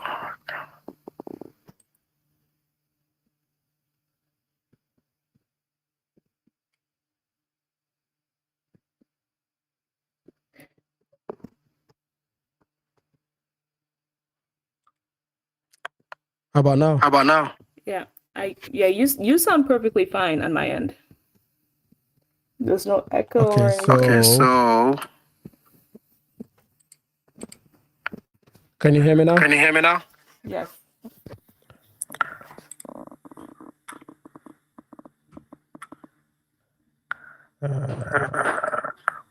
Something is not adding up. Can you hear me? I can hear you good. I just hear myself when I speak. Huh. I mean, and I'm not doing anything different. I took my headphone. I took Bluetooth off. What about Yeah, the What chat? about the chat? Uh,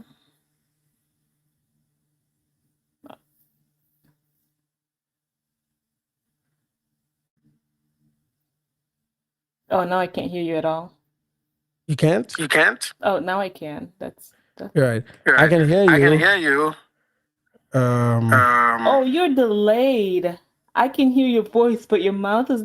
Oh, there you go. Yeah, it's delayed. let me see what the Let me chat see is what the saying. chat is saying. I got this I done got this so done well the so last well the time. last time.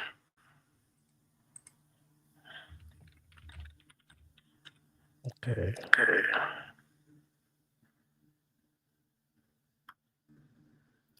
Yeah, between the sound and the video, there's like a 15-second, no, 10-second delay.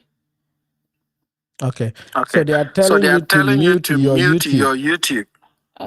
Mute?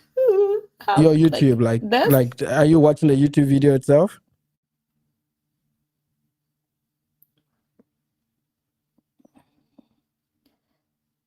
And Hold on, now I can't hear you. Hold you on. can't hear me now?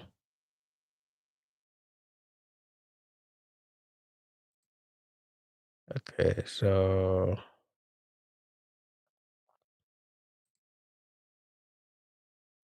what is saying? I'm echoing. The echo is gone now. Okay, so the echo is gone now. I turn on echo cancellation,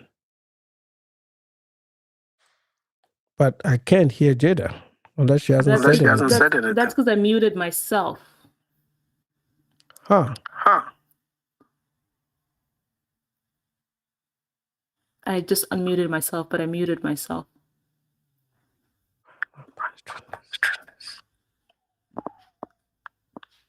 I'm not on video, am I, Nana? I look crazy.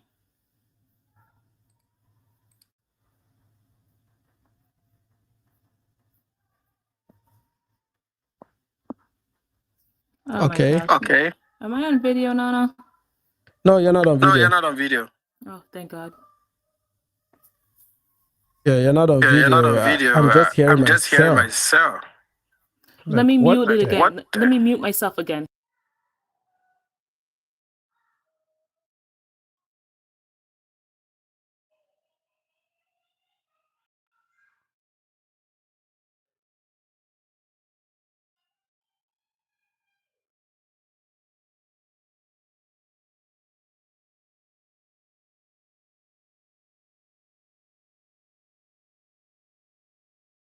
Okay. I don't know if you can hear me. I could hear you just now. Did the echo go? Was the echo gone? Because I could hear you just now. Yeah, I'm waiting for the I'm waiting for chat. the chat. I'm gonna mute myself again.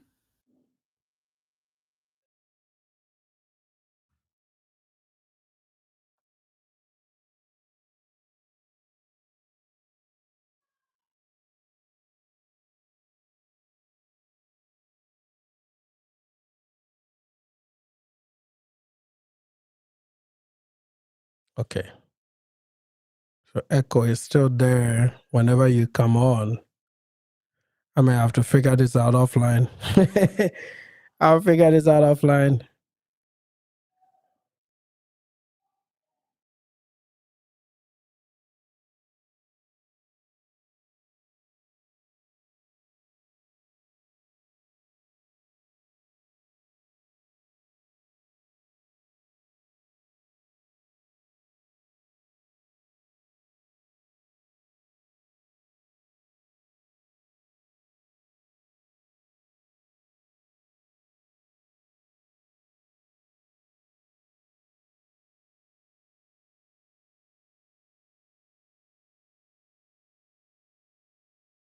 Okay.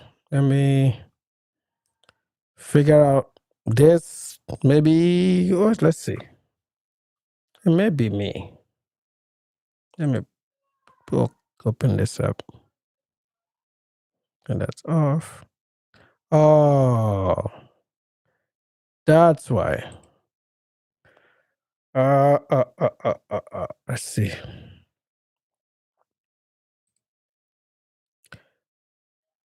All right, let's try this again. Okay, I just unmuted myself. Okay.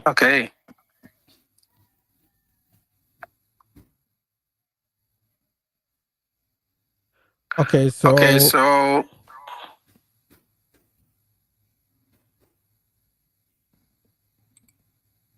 huh.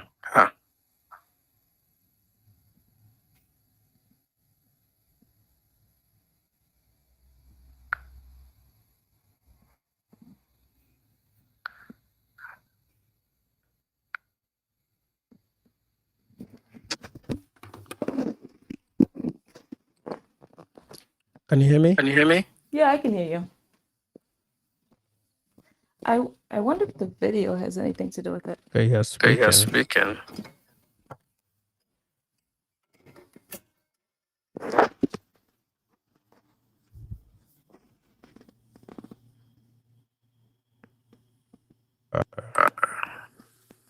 Okay, we'll do this another time. Man. All right, Nana. Do you have to hang up? Well, thanks for trying. You're welcome. All right, bye. Oh man, I need to figure this out. I gotta figure this out. I had it working. But I think my brain is fried right now. I'm gonna figure it out. Let's see.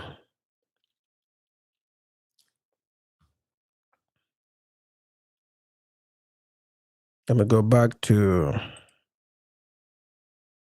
my normal screen. I'm gonna work on the video ninja thing.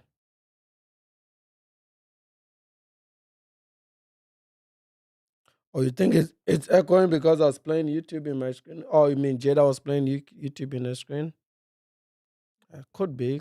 Somebody else can try the link. I could put it up again. If you guys want to make this into a testing call, I'm pretty much done with my material.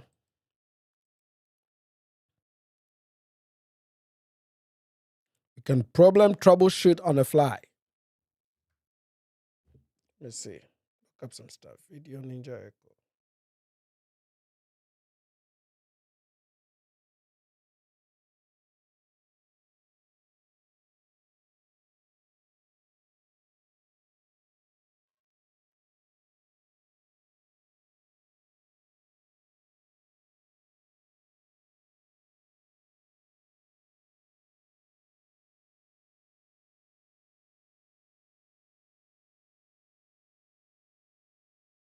Okay, so it says for the echoes to stop, you have to use headphones.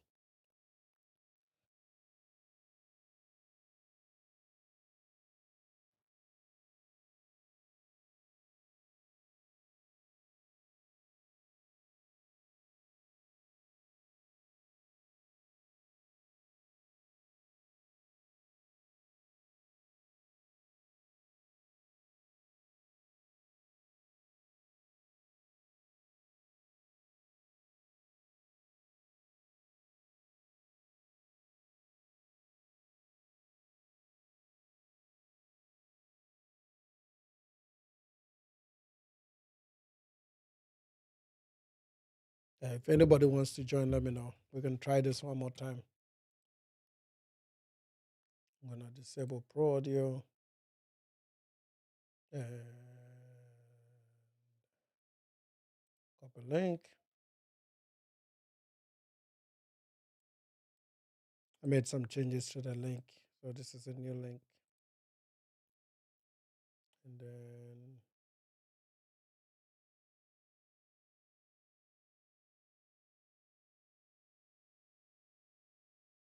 do I do a group scene?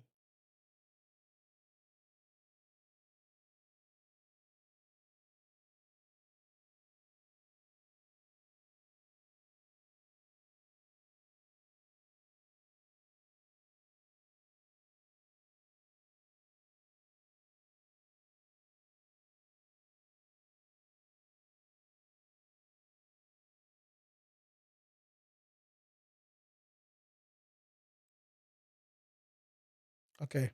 Let me know if anybody wants to join the link.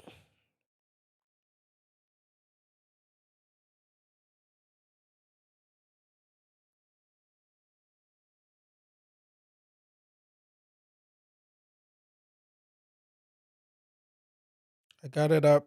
So, Kev, are you here? Because you were the one that I tested with the last time. It worked amazing.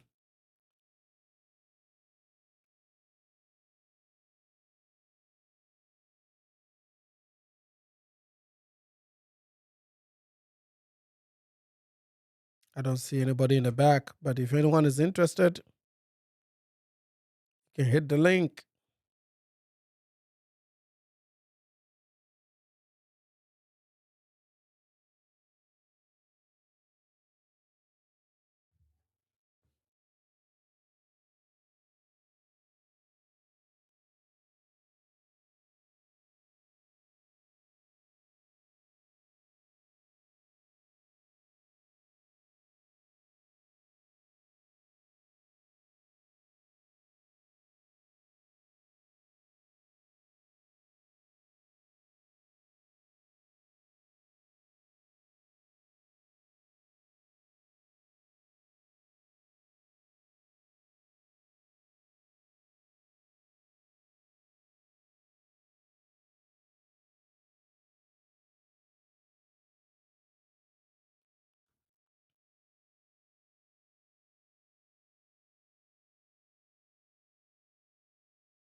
Is anyone gonna join?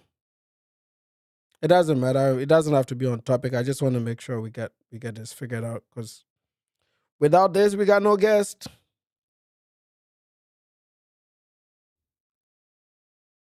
So anybody can hit the link. I'll put it in one more time.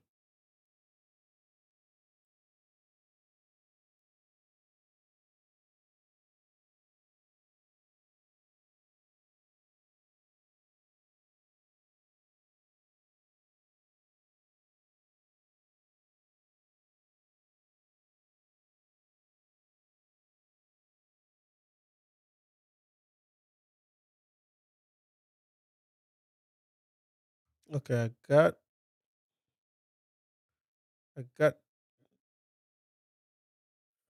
Yeah, I can hear you. Can you hear me? Let me test. Okay. Can you hear me now?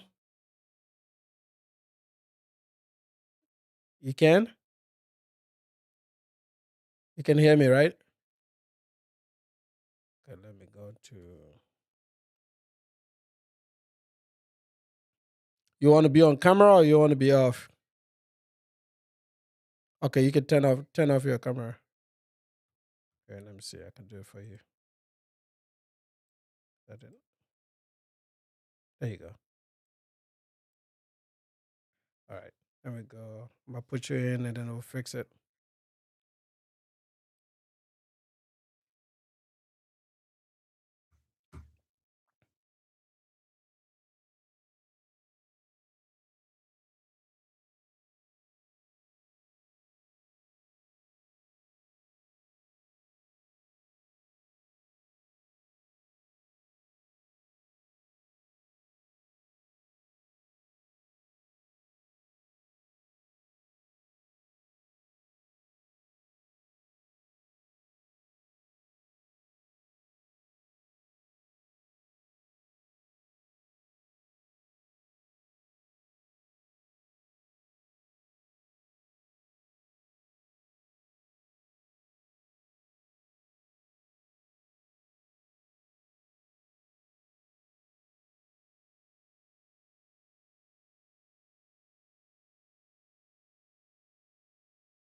Hello. Yeah, I'm still here. Yeah, can you hear me? Yeah. Oh, we fixed it. Troubleshooting. I don't hear myself anymore. I don't sound crazy. Oh, that's good. I figured it out, man. You want to stay on and talk, or Well, yeah, I just wanted to make it quick. I think I'm not with the whole FBA thing. I think it's made up, personally. But I think O'Shea, to me, I think he's a scammer. I think he has a certain way to. I think that he's used to help himself. Stay on the platform as long as he has. To be yeah, honest, he's made a lot of money yeah, from doing this. One thing I've learned is divisive content tends to make money, man. You saw, I don't know how old you are, but I bet you saw a lot of that gender war stuff, right? When it was with the women. yeah. I'm 35, but yeah, I was there kind of basically from. I would say roughly from the beginning. He was probably on YouTube maybe like 2 years at that point. But yeah, I followed him. I still follow him. I followed him a long time, and I've seen the transition. 'Cause I was there before he had the Celebrity Junk channel. So yeah, I was there early on. But yeah, I did see a lot of the gender war stuff as well. Okay. Do you follow the Passport Bro content? Yeah, I do. I do have a channel, but I kind of gotten away from it, especially with the situation with Floyd. Um, yeah, I do follow. Yeah. What do you think about the big boss? Oh, he's cool. I know who he is. I don't have a problem with him. I think you just had to. I think I understand. Like as a man, you can't tell another man, what he can and can't do. But at the same time, you do have to respect, other people's, boundaries and stuff like that. And I think as an overall, you know, Black African people, I think we have a stigma or perception that we're more relaxed. I would say on certain things, and I think that's kind of what they're kind of surprised about with Africans being resistant to the whole passport bro movement compared to like Yeah. Asia. See, I've actually, and I know they usually take a lot of my words out of context. Like I've never really been against people traveling, right? I've mostly been against the monetization and like putting women on cameras, and that's typically what I push back against, right? Like uh, just marketing the place as like a sex hub, right? But they'll always take me out of context to make it look like I don't want anybody to travel, and that's childish. I mean, what power do I have to tell people, like, to say who can travel and who cannot, right? It just doesn't make sense.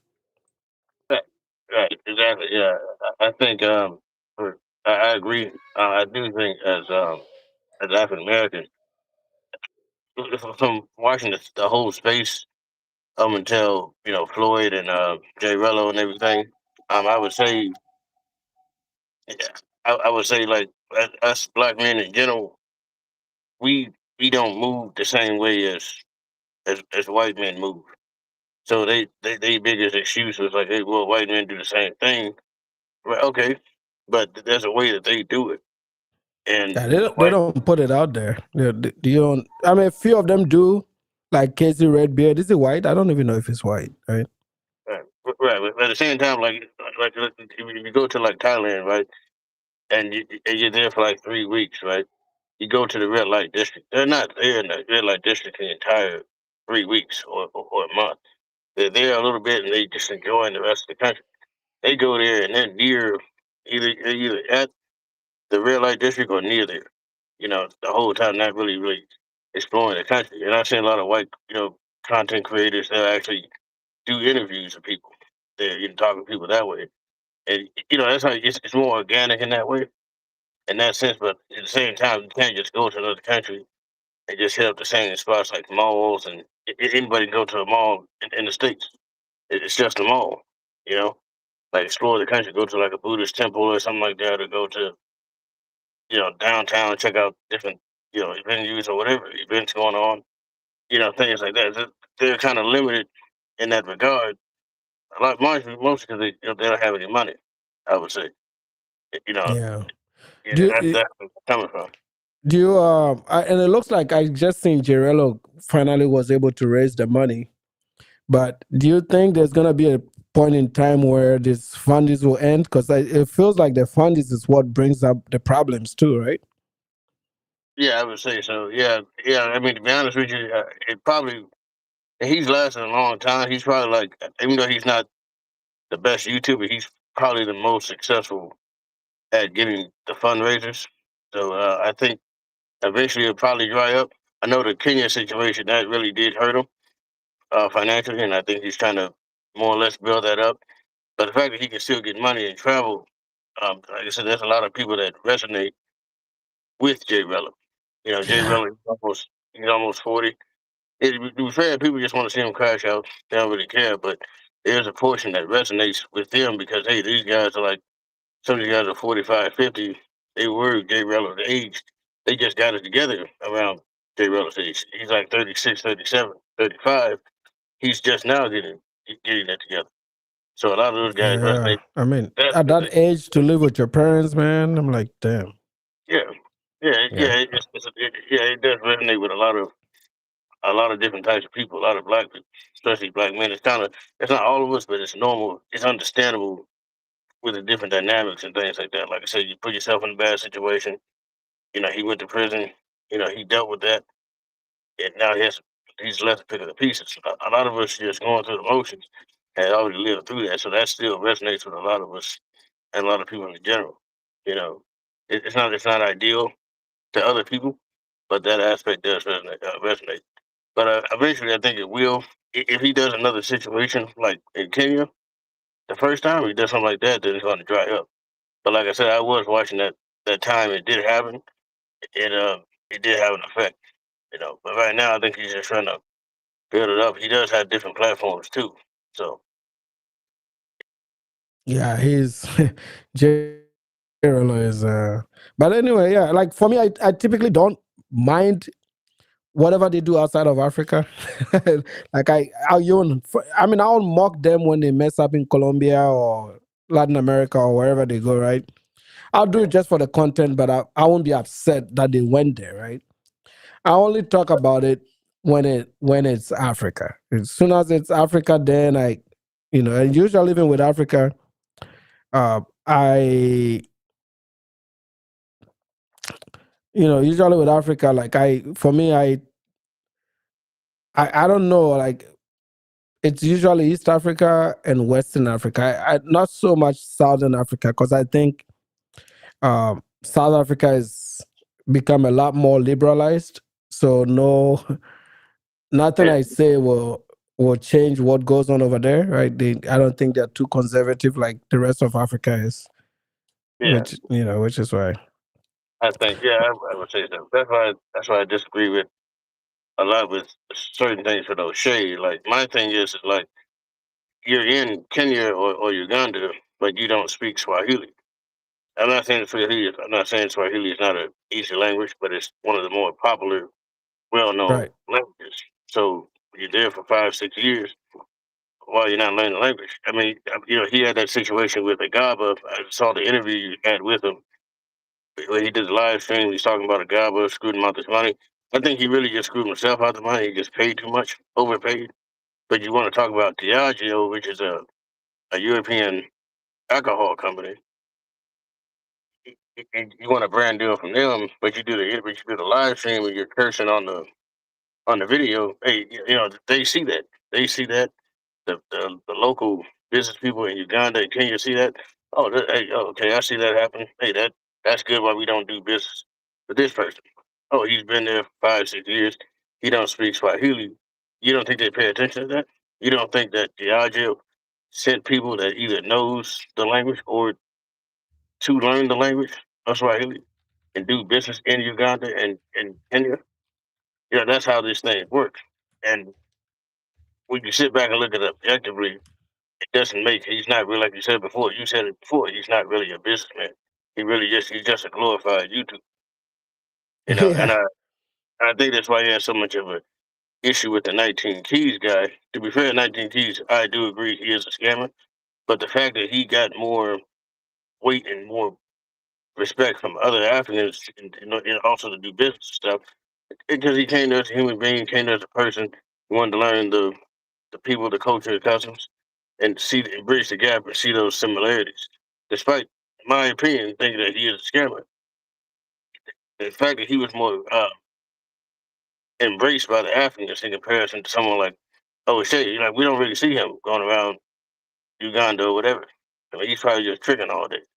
You know what I'm saying? But yeah, yeah. But Yeah, people. I agree with you, man. Yep, I agree with you. I think he's the the Keys guy. Yeah, a lot of the guys that were on that earlier Pan African bandwagon did a lot of scamming, right? So that's understandable. But I think, like you said, he moved differently when he got over there. He knew how to interact with the people, and Africans will individualize people. They'll treat you differently from a different black folk, right? They'll pick out. They won't put you as a group. They're gonna look at you individually and Right. feel the energy. And I feel like with O'Shea, the energy is just a little bit off. I don't think anybody can do anything with him.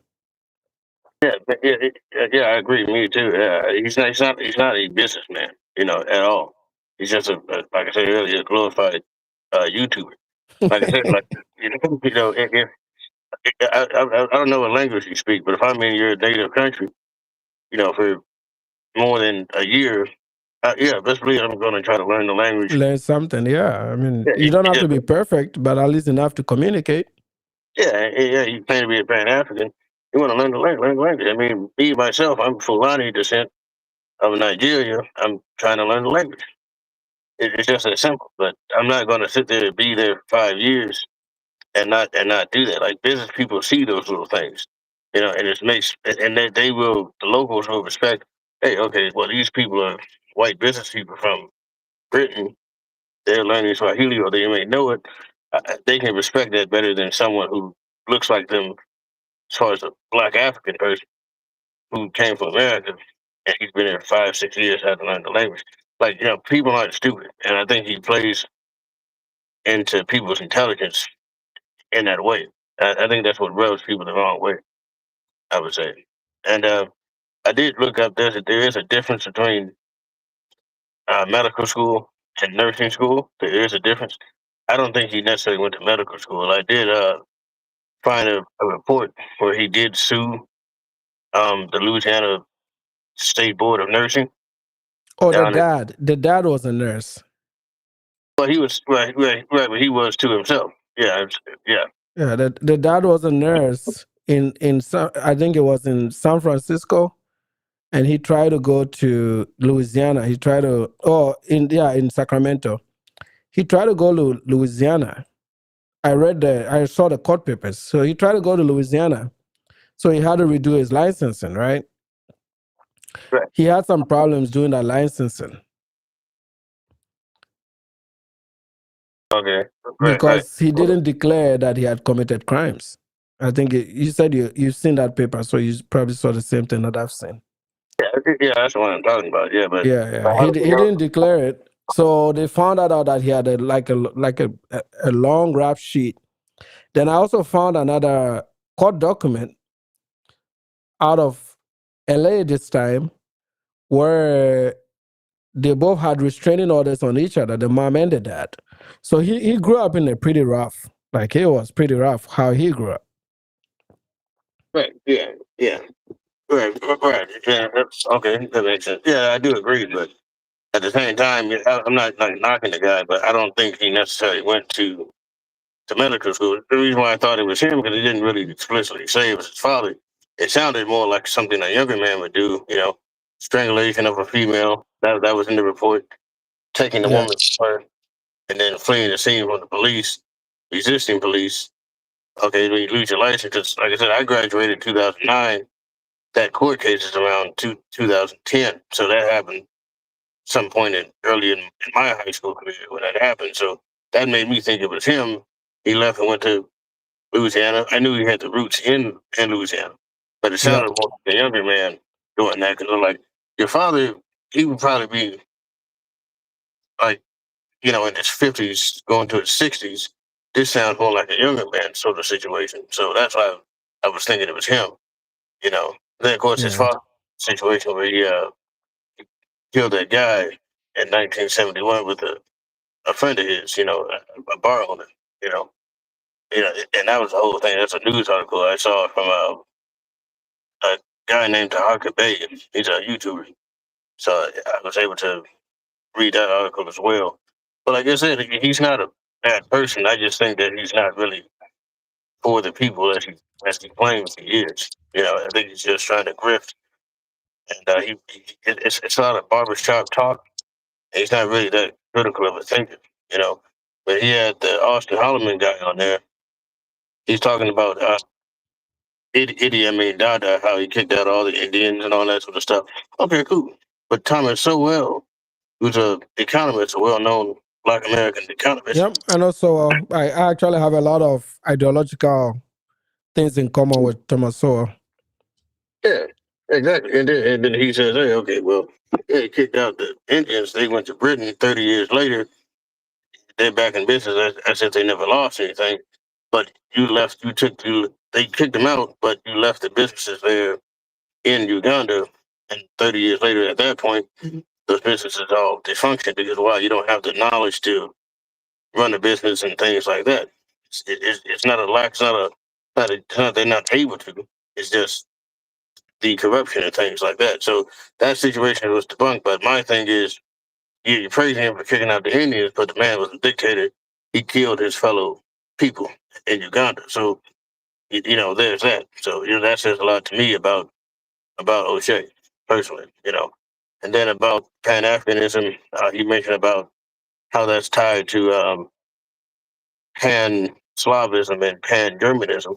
I don't totally disagree, but I do agree with it. But he talks about, hey, that's where it's kind of formed from. And typically they have people who are not necessarily educated in specific fields that talks about this sort of stuff. Hey, government needs to do this, government needs to do that. Well, you are a sociologist. You're not an economist. You're not a engineer talking about infrastructure, things like that. Well, he debunks that, and then O'Shea flips the script, start talking about those sorts of things in regards to Pan Africanism. So he fluctuates a lot when something is not going his way. That's why I say he's a pseudo intellectual. He's not really a higher critical thinker. Because you don't have to have necessarily Thomas so well to do a one-on-one with him who can defeat, who can be him in a debate. So that's what I'm saying.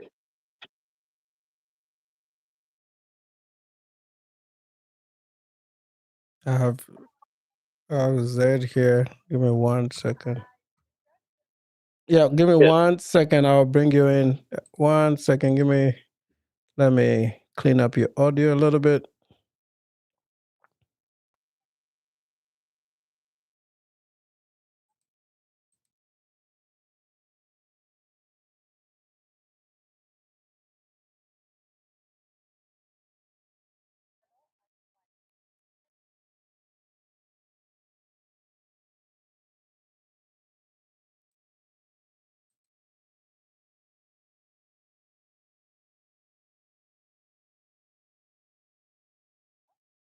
Yeah, I can hear you. Give me just about 1 second, and then you can hear Zed, right? I'm just trying to get her frame it nicely because I only did a.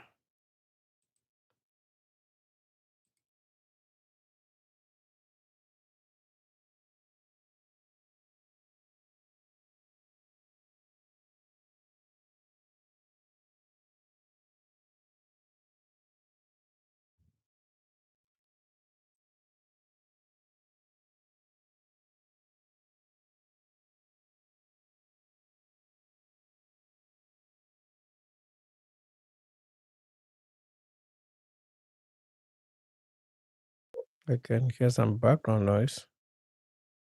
But that report we were talking about, O'Shea, that was his father.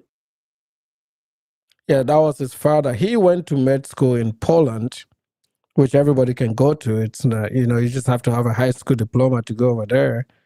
But he didn't finish. He left Poland to go to Uganda to start the tricking.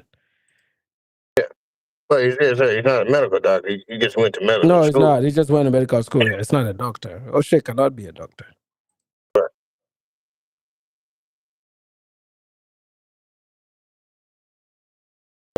Well, yeah, I'm about to get off here, man. It's great talking with you. I'll catch you on your next live. I'll probably call in. All right, brother. Thanks for Thank coming you. through, man. Welcome. Thank you. Appreciate it. Sir. Let me you're up. You're up. I don't know if you can see me, but you're up.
He is.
Zed, Zed, they're saying that they cannot hear you. I can hear you though.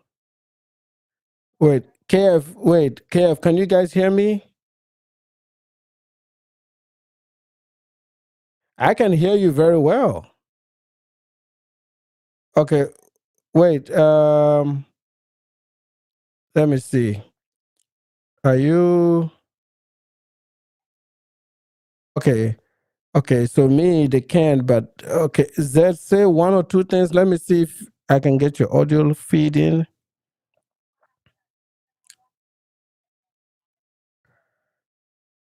Let me see. I don't see your audio track. So let me go back to filters. Properties. Oh, it was my bad. It's my bad. It's my bad. No, I screwed up. You should be able to come in now. Could you hear me now? Let me see. Let me turn I can on. hear you now, and now let I me see your audio track. It was I screwed up. Yeah. Let me see. Let me talk. Hello. You should be able to come in now. You can hear me now? I can hear you now, and now I see your audio track. It was I screwed up. No problem. Okay, so to start, I was talking about Oshay Jackson. I said Oshay Jackson behaves like colonizers, right? That's what I said. Like colonizers, they will tell you, you know what, you exploit Africa, you took our resource. They will say, no, look, we built you a school, we built you a road. As if that covers up for the other exploitation they do. And the same thing with Oshay, right?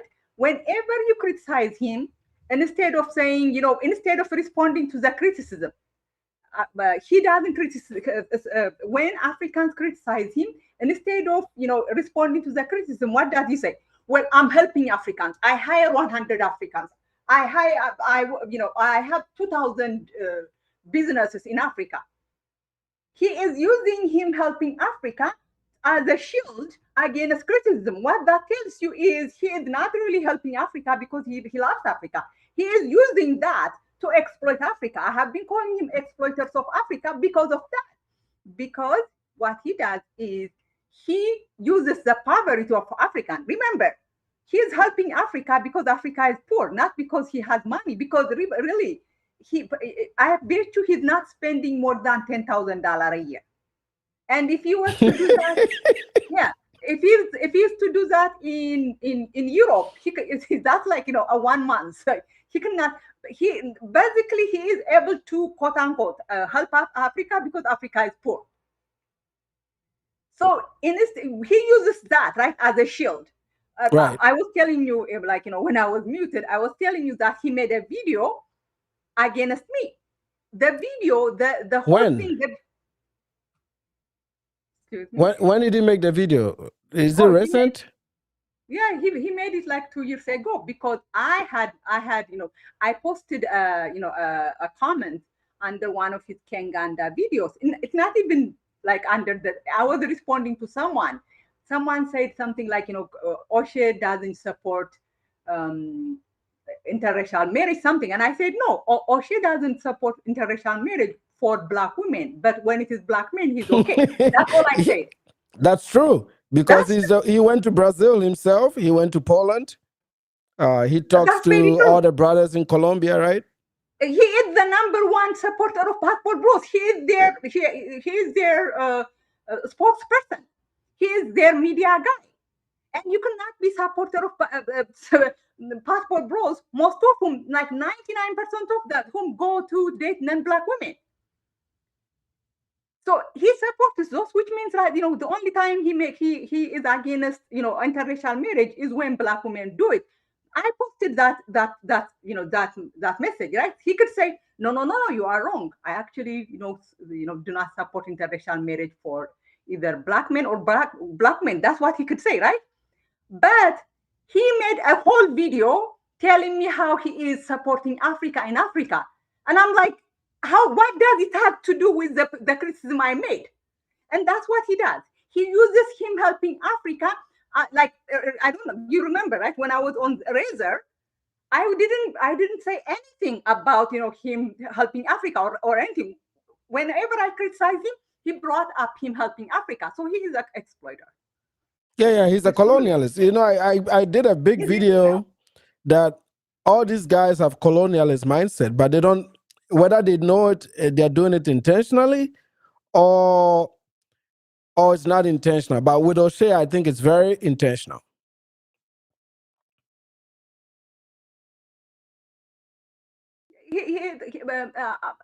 And remember, for me, the first country he went to is he went to Brazil. He went to Poland, and he went to Poland for medical school, but we don't see that medical school. I mean, I have to. I have my sister just graduated from medical school in Ethiopia, and she is much more. She like when you talk to her, she's a doctor. We do not see the result of the education, right? Have you ever when he talk? Have you ever felt like you are talking to like a doctor is talking? Like, have you ever felt that? No, not with Oshay. No, not with Oshay. He went to Poland. See, I went to school in Eastern Europe, right? I went to school in Russia. And the Russian system is very similar to the Polish system. If you go there as fee paying, like you go by yourself to pay to go, you can go there with the worst high school GPA. They'll take you. They take everybody. So to black folks, it's a flex. But that's one of the things Oshay realized that I knew because I went to school in Eastern Europe. I lived there for 6 years. And he's one of those fee-paying students, which meant that he could have gone in there with any grade and they will still adopt you to medical school. You didn't have to be exceptional to go to med school in Poland or in Eastern Europe. Anybody, like you can pick somebody off the street tomorrow and send them to Poland to med school. They'll let him go. As long as you finish high school. It's not that hard to get in. But he didn't finish. He left to go to Uganda. And when he went to Uganda, I am almost sure you have seen that video of him being predatory to this young girl.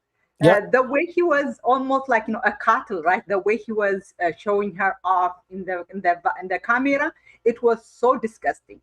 Yeah. And there's one where he's actually putting his licking the elbows of the lady. I don't know if you see.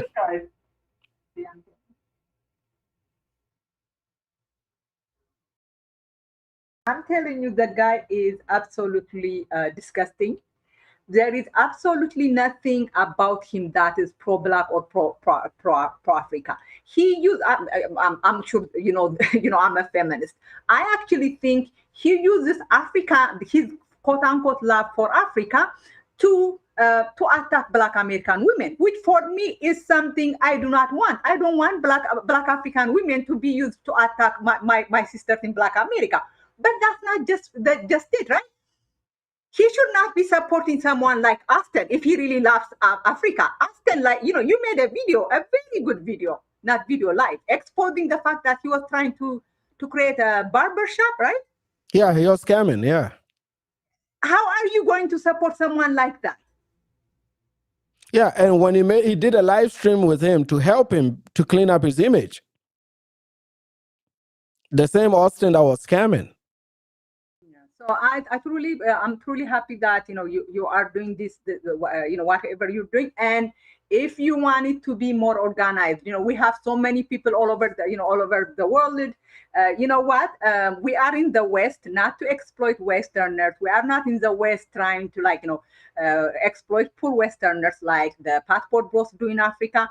What we do here is honorable. We work hard. We support the economy and we support our family in Africa.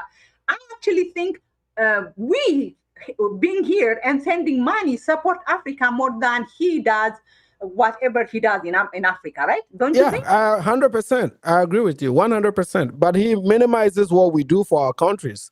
And he uses the fact that we don't live there as a way to shed off the criticism that comes from us. That's the same thing he did with the Ethiopian lady that he just criticized, even though she lives in Kenya. She happened to be, I think she was born in Germany, or her family took her to Germany at a younger age.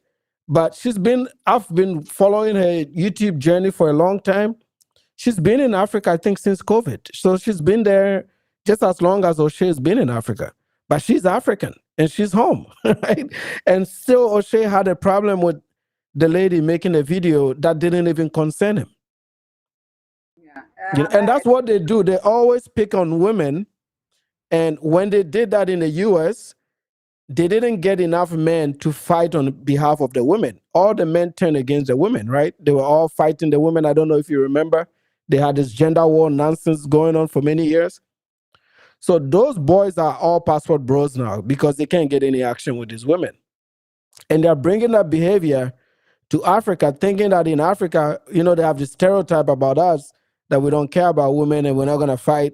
I'm like, no, you guys got it wrong, man. We're going to fight for our women. We're not going to let you guys come in there and just abuse them, lie to them, cheat, exploit them, and just watch African men just say, hey, go ahead and do that. Oh, because we don't like these women. We're never going to do that. Even when we have conflict with women in our countries, Yes.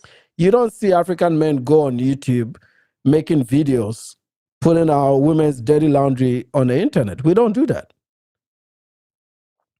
They are the only ones that do. And they think doing that would make them more appealing to other women. But what it does is just make them all. If they could say these things about their own women, they're gonna say even worse things about me if I cross them. Because you realize there is I'm almost sure there is a Ghanaian saying. There is the same thing in Ethiopia. If you are going to say something bad about your own friend, people are going to think you will say even worse things about them. So Yep. I'm gonna say this and I'll drop off. I wanted to tell you something. When these people go to Africa, they usually go to Africa. I mean, one of the things they constantly criticize me for is because they say I do not criticize white men. I criticize white men. I actually literally have a blog where I talk about racism. But I'm not gonna criticize white men when the black men are doing the same thing. This black, did you watch what's his name? Big Boss. I think you call him Big Chicken or something. Did you watch did you watch his live today? He was talking I watched a little bit of it. He had it turned upside down, right? Is that live? Yeah, that he had it.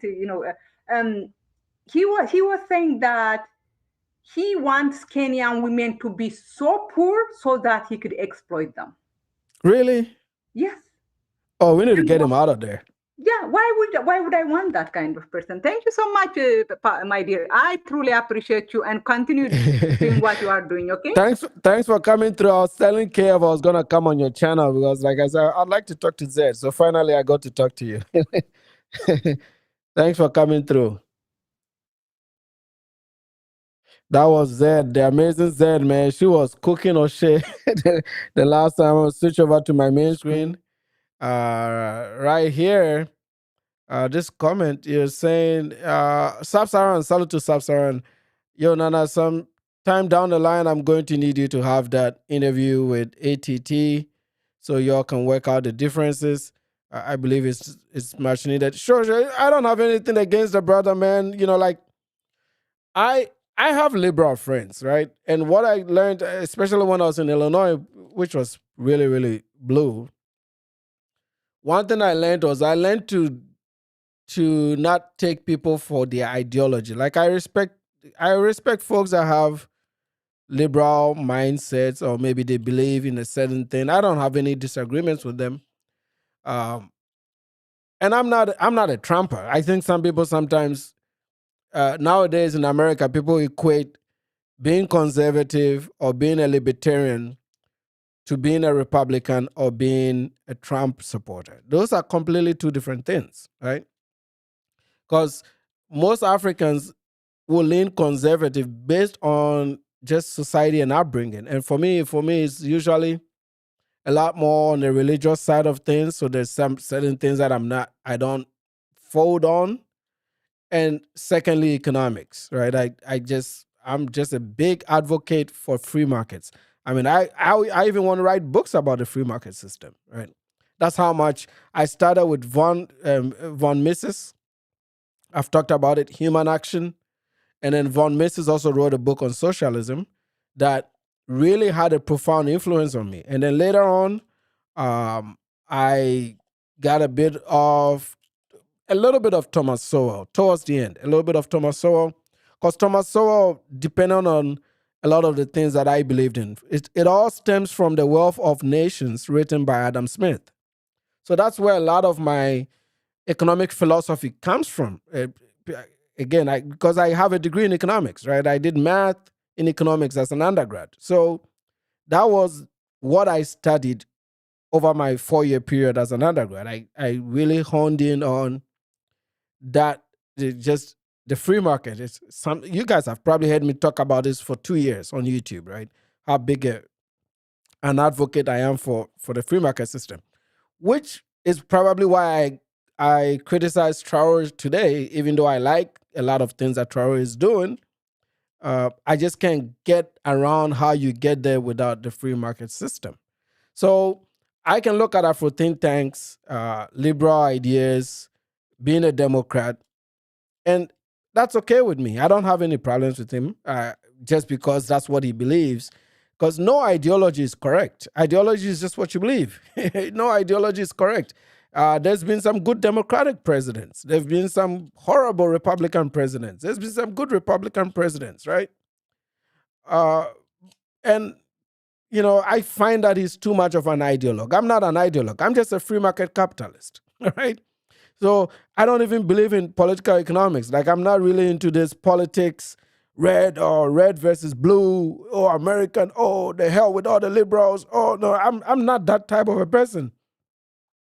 I just believe in the free market.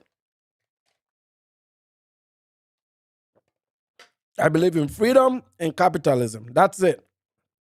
Everything else is not necessary to me. Freedom and capitalism. And I think those are the two ingredients for individual success, economic success, and everything else. If you have those two things, you got me, right? But I found him when he went on Drazi, he criticized the fact that I'm conservative. I was like, well, that's who I am ideologically. You're not gonna. I didn't learn that in America. I didn't learn that because I'm around some white folks. No, that is what I studied in school. That's what I've spent years researching. That's what I learned. That's what I believe in. It's gonna take multiple years to undo that, and I know it works. I know it works because I understand how it works. Right? There's a lot of precedent for you to look at. So this is why I don't care about people's ideologies. You can be the staunchest liberal in the world, and I can hang out with you. Right? Me and my friends disagree all the time because some of them live in California. They're liberals. We go back and forth about ideological stuff, but we keep it cool. We respect each other. One thing we understand is that I can never get my liberal friends to be conservative, and they can never get me to be liberal. You got to understand that part. Once you understand that, you can get along, you can throw jabs at each other, right? And it's okay because that's just, at the end of the day, that's just ideologies. You can change them as you grow. I put it to you that majority of you will become conservative the older you get. Most people become conservative the older they get. Sometimes your life experiences, maybe sometimes you find God or you find Jesus at a later stage in life, right? Maybe religious reasons, you become conservative. All kinds of things. Maybe you're raising children, so you think, okay, setting up a conservative system will help shape your children morally. Different reasons, right? Different reasons. But I don't let that blunt other people's judgment. I don't think you are horrible just because you're liberal. I don't think you have bad ideas just because you're liberal. I don't think you should go to hell because you voted for Kamala. I don't think like that. Because these leaders, they come and go, all right? And they're individuals. They're going to make mistakes. I just believe that countries like America, Canada, Australia, all these countries, they work well because of freedom, democracy, and the free market. That's just what I believe because I see it work. I see what capitalism has done. That's why we're able to communicate on these platforms. There was an incentive to build YouTube. That's why somebody built it. The government didn't build YouTube, right? If you look at the central control system, you think any government would have built a YouTube for us to use? They won't do it. even if they did it, they'll do it with a lot of control to monitor how you're living, what you're doing, right? So that is where I draw the line. For me, I think the free market, including for Africa, I think the free market is what frees us and allows us to innovate and compete, right? That's what we need. We need to be able to innovate more, compete more, and put out good products. And the only way you put out good products is if you have some competition. Right? Without competition, this shit doesn't work. So that is one of the things he said in that interview that with Drazi, that I was like, you're not going to change that from me. Like, we got to start based on the issues. Now, if you don't like how I conduct this diaspora discourse, we can have that debate. Can I moderate some of my stance or some of the things that I say? Yeah, I say some wild stuff. I can moderate those. That's not hard to do. I can moderate that. It's not a big deal. And you guys see me, like, I have guys come on the panel, and I don't disrespect people that come on the panel just because they're not Africans. I allow everybody to speak. I treat them with respect. That's how I am in real life. But I also have some wild ideas, and I'm not scared to speak my mind and to say certain things, right? Even if they are deemed controversial, I'll still say them because that's just what I believe, right? So yeah, I will talk to him. If he sets it up, I'll have that conversation. I bet it's going to be a long one, right? Because there's going to be a lot of things that we disagree with. But I think that the hate he did on me was very unfair because I'd never attacked him. I don't attack none of these people. I'm always minding my business. I don't attack them at all. They always attack me. And when I respond, then I'm the bad guy, right? I don't attack them at all. So yeah, if he sets it up, I will show up. That's in response to your question that's up around here. If he sets it up, I'll show up. And maybe I can explain to him some of my belief systems and the way I see certain things, right? And at the end of the day, and I think this is one of the things that is missing, you need to understand that it's okay to be tribalist, okay? Not in a harmful way, but it's okay to like your people, whether you admit it or not. If you're a Black American, I bet you love other Black folks, and that is okay. You root for your people, you love your people. And so is the African, right? If you're African, you're Caribbean, you love your people, you love your folks. And sometimes you can bend certain things or hide certain things to help your people. That is fine. We all have a certain element of tribal in us. If you don't believe me, go to elementary school and see. All the Black kids play together. Till this very day, that's what happens, right? So that's one of the things that people need to accept. Now, whether you take your tribalism to extremes and disrespect is a different conversation, which is what the Tariq folks have done. They've taken their tribalism to the extreme. And we're just responding with the same level of extremity, right? And it's up to Afro Think Tank to also understand that when he makes certain comments like, oh, we are the big brother, we're on stage, projecting this superior mindset, meanwhile trying to advocate for Africans, then it's like, to me, you're seeing the Africans as lesser than, but you're doing it more politely. And you see yourself as, oh, Nana is attacking my people, which means Nana is not your people. Because if you're Pan-African, then Nana should be your people, right? But Nana is no longer your people because he's attacking your real people. Well, that exposes that tribal component that we all have, right? So there has to be an admission that we're tribal.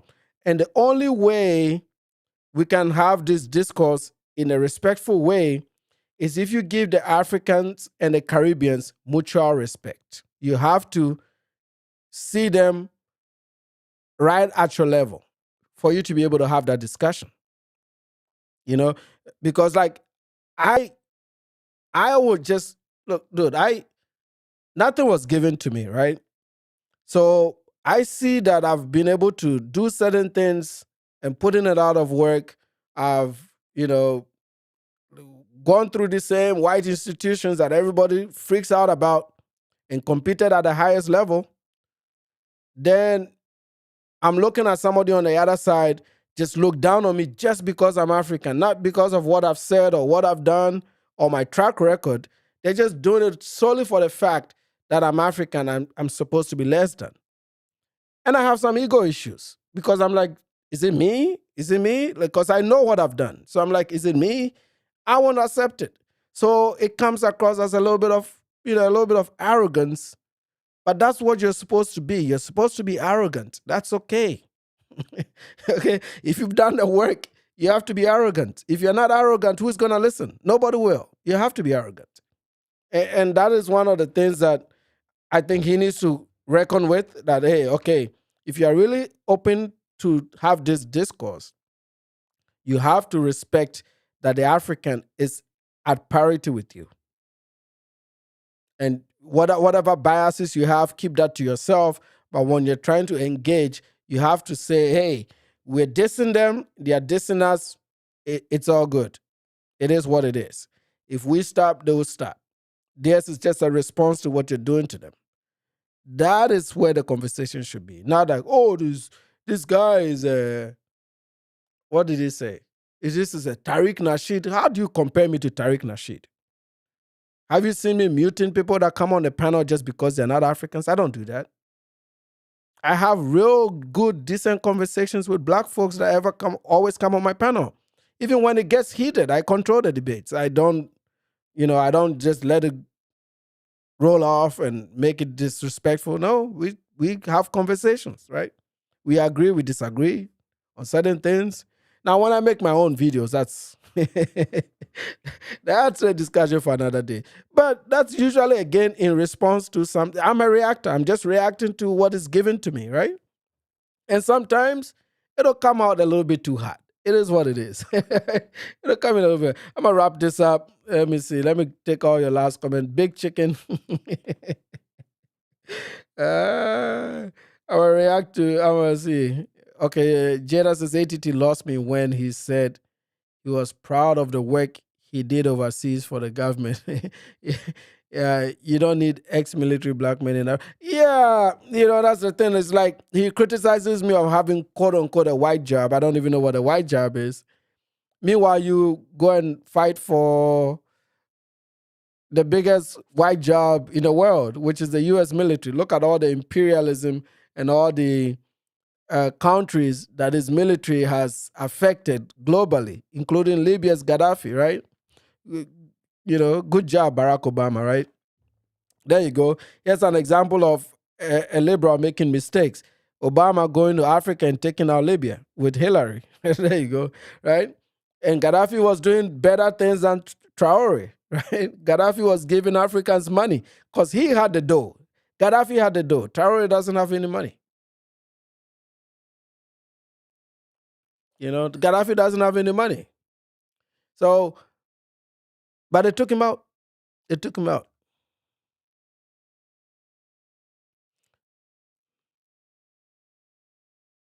So you can convince me that Afro-Tinker doesn't look down on Africans.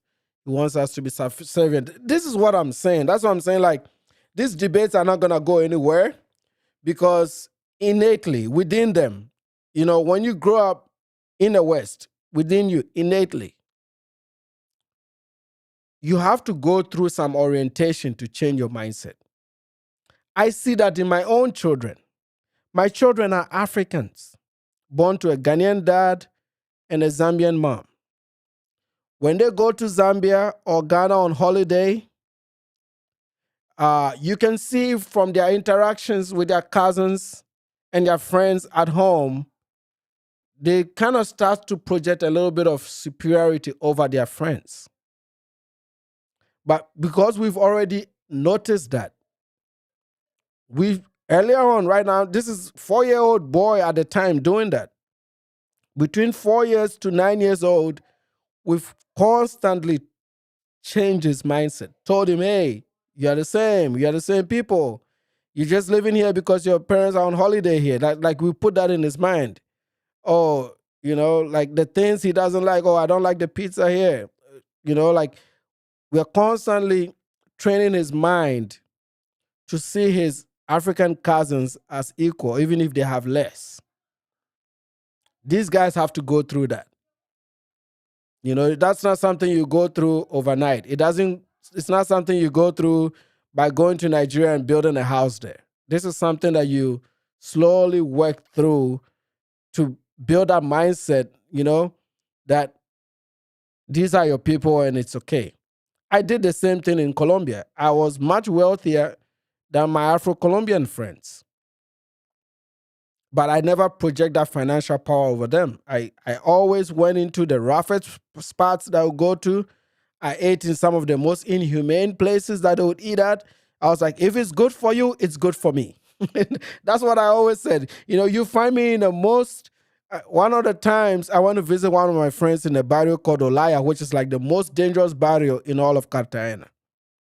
And it was so late for me to get back to, quote unquote, the affluent side of town. So they put me in a barrio hotel. Okay? They put me in a barrio hotel. It was $12 a night. $12 a night. It came with mosquitoes. I kid you not. 6 years or 7 years later, I still have that scar on my hand. I had a dermatologist treat it the last time. It got better, but it looks like I have to go there and get laser to take it off. That was the biggest mosquito bite I ever experienced. I took a mosquito bite just to feel regular with my friends so that, oh no, take me to the city, drive me, it's too late, take me to where the rich folks are. I didn't do that. I said, you know what? If it's good for you, it's good for me. It takes a lot of years of orientation to go through that. I do the same in the Caribbean. I wear slippers. I walk around like the local folks. I play dominoes with the puppies. That's what I do. I assimilate. I get in the culture. I ask the right questions, and I don't disrespect them. That's a similar relationship that I do take with women too. When I interact with women, I don't see myself as higher than, dominant. I don't do the same. I just do it at parity. We talk, we go over issues, and then I'm good with that. I don't make it anything more than it's supposed to be. These are things that you have to go through, like years of orientation to get your mindset to accept that you can deal with people at parity. And unfortunately, I don't think a lot of black folks have reached that mindset yet. It's going to take some time. It's going to take some time, including the Pan-Africans. I don't think they've all reached there. You have to be aware of it. I don't think they're aware of it. So maybe now that I'm saying it, a lot of them are going to start being aware of it. You got to be aware of it to treat it as parity, because not doing this at parity is why somebody can look at an engineer like me and say, hey, you're still less than me. Like, dude, I'm a whole engineer. Why am I less than you? Right? But then I go to work and I have Asians and white folks doing this and thanking me for my work. I'm like, but then somebody here is saying I'm less just because I'm African, right? You're not dealing at parity. And that's not beautiful. It's not good. But I also understand it. So whenever I make these videos, it's just to force people to ask themselves these questions. I put it out there. It's not, I don't hate these people, man. That is a very cheap shot. Oh, Nana hates these people. No, I don't hate them. That's a very cheap shot. It's just to bring their awareness to their minds that, hey, oh, Africans can speak English too. Oh, Africans can hold audiences too. They can have opinions and they can speak. Some of them don't even believe we have opinions. Or they can be charged. They can have opinions. They can have feelings. They can be up. They can be down. They can be in the middle. You should see them as any regular folk. They can be articulate. They can respond to stuff. They can react. They are not as timid as it's made out to be. They can read. They can be intelligent. They can be nurses. They can be doctors. They can be Uber drivers. It's okay. Just deal with them at parity. That would take them a long way.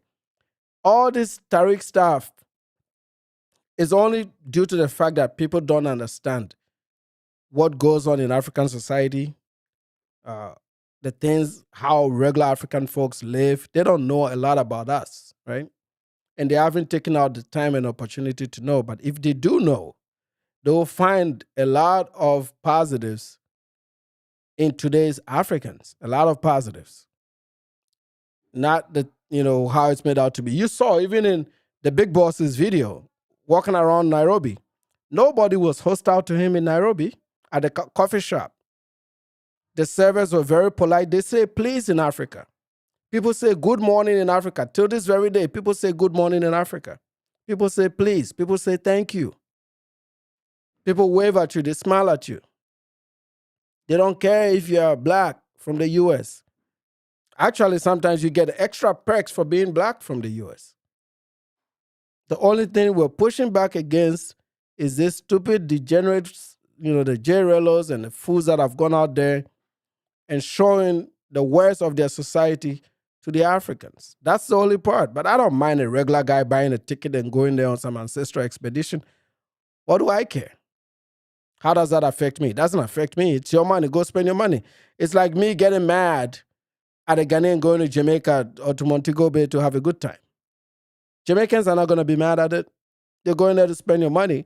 Now, if I get to Jamaica and I put Jamaican girls on the computer and I'm letting them twerk and doing all kinds of nonsense, that's disrespectful to my Jamaican friends. And they have every right to stop that.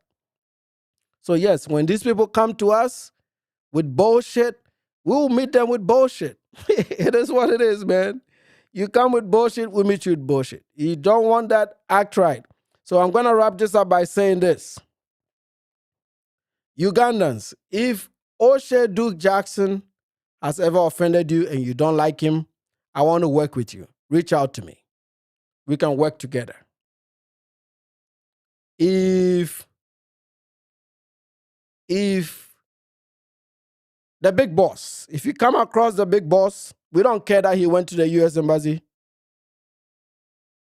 We don't give a damn about the U.S. Embassy. The U.S. Embassy is in Africa. They're supposed to act in accordance with the laws of Africa. Like they don't give a damn about the Ghanaian Embassy here either. Right? We are going to operate at parity. So if my American embassy is hearing me, the dude that came to complain is a sex tourist. He's over there committing sexual crimes. So we want him out of there. And we want to use the laws of Kenya to get him the hell out of there. So I'm calling on my Kenyans. Please, if you see the big boss, take him to the nearest police station or call the nearest policeman to arrest him. We have to make this trip the worst trip he ever took so he never returns to Kenya. I believe we can do it. We have a few more days to do it. I think Keith is still walking around there. Even though he's moderated his stuff, so, we leave him alone. He learned something, right? But for the big boss, I want you guys to capture the man. I love that word capture, man. I know I'm not supposed to say that, but like, you know what? I need to capture the man. So for the big boss, I need you people to capture the man. Capture the man. Temi is saying the FBA of Black Americans traveling to Africa don't want to assimilate with Africans. I agree. Oshay has been, you saw the brother that came on said, Oshay has lived there all these years. He hasn't learned a single word in Swahili or any of the Ugandan languages. Not even a single one of them. I've never, even when he tries to mock East African accents, he does it like somebody that just watched a Coming to America movie and not somebody that has lived on the African continent. That's somebody that is not interested in African assimilation. He's only there because the price is cheaper. The box is cheaper. Most people go, I went to Latin America, and that's one of the things Afro Think Tank was criticizing me about. But I went to Latin America and I learned some Espanol. I learned Espanol within 6 months of living there. 6 months. Can you believe it? I learned spoken Espanol in order to be able to just communicate, just street Spanish to communicate. Within 6 months, I was able to ask and answer regular questions and hold regular conversations. That's how quickly I learned the language. 6 months. In Russia, the same thing. When I went to school in Russia as an undergrad, I was 18 years old at the time. Within a year, I'd learned the Russian language. And to this very day, I still speak it. It's the methodology I used to learn Russian that helped me learn Spanish. So the 2 countries that I traveled to and lived in, I learned their languages. That's because I'm interested in them. Oshay has been sitting in Africa for 6 years, doesn't speak a word, single word of an African language. Is that really Pan-African? Is that somebody that really returned to his roots and want to reconnect to the continent? Most Black Americans that move to Ghana learn Akan. They learn some Ghanaian languages. They may not be perfect at it, but they learn a little bit because it helps you assimilate. It helps you with business. It helps you get in. Even though Ghana is an English-speaking country, knowing a few things locally helps you. Even Pidgin helps you. These dudes have been going. I don't know if Afro Think Tank speaks any of the languages of Nigeria, but they are not fully embracing the Africa that they want to live in. Because if they were, they would learn the languages. The language is the first icebreaker, bro. You know, all these guys that mock me and the J-Relos talking all kind of bullshit. If I was single, I wouldn't have to travel all the way to Latin America to date Latinas. I speak Spanish. I just go into the Mexicans. I'm not too much of the Mexicanos. You know, our Mexicanos and Salvadorans are a little bit on the gordita side. So I'm not really into the big chunks. But you know, there's a lot of Venezuelans that live in Irving. I'll date here easily because I speak their language. I go to their concerts. I talk to them. Some of them occasionally will come out here and help me fix up stuff. That's what language and assimilation does. It helps you break the ice. So if you and I wonder why some of us have got some game, sometimes it's just because I can communicate. That's it, right? So sometimes the game is not the headline. Sometimes the game is how much you can communicate. You know, communication is the first level. You saw Jerello. I don't know if I still have that video. I can play it. Let me show you Jerello in real life. Let me find it on my main channel before I wrap this up. This video I made. She just cooked me some noodles here in Kenya. Why are you laughing? Let's You're do laughing it. at my food. Yeah, let's do it. Let's do it. Look how tense he got. You see how Jerello, you see how tense he got? This is even with a pro. This is a woman that is selling. But look how tense he got. I don't get this tense when I talk to women. It's a skill, man. You got to master the skill. Even the big boss, whenever he has these girls come over, I saw that with Keys too. These are lame. They got no game. I saw that shit with Keys. I was like, why is their body language so off when they're around women? I don't see any confidence, man. Women like confidence. So Brooke, I mean, he doesn't even have a hairline, he'll smoke in mine. But Brooke, unattractive, and not having self-confidence, that's not a good combination. It's okay if you don't fit one of it. But if you are missing out all 3 of them, that's a problem. You got to have at least some money. Okay? You know, and you have to have some confidence. That's the projection of masculinity. You have to be very confident. Look at the dude, man. I'll play it back. Maybe some of you didn't catch it. But this is the Jerello. She just cooked me some noodles here in Kenya. excited because a woman cooked him noodles. Get the fuck out of here, man. He's excited because a woman cooked him noodles, man. Shout out to you, Frankie. Thanks for your support, bro. I appreciate you. Thank you, thank you, thank you. You see, that's Jerello. That's the #1 traveling YouTuber. That's the big boss. Awkward with the women. And clearly talking to a bunch of incels because they seem excited by shit like this. Dude, even when I was in high school, I wasn't this much of a lame. This is fucking ridiculous, man. Black dudes, they are supposed to be on your A game. This is fucking high school work.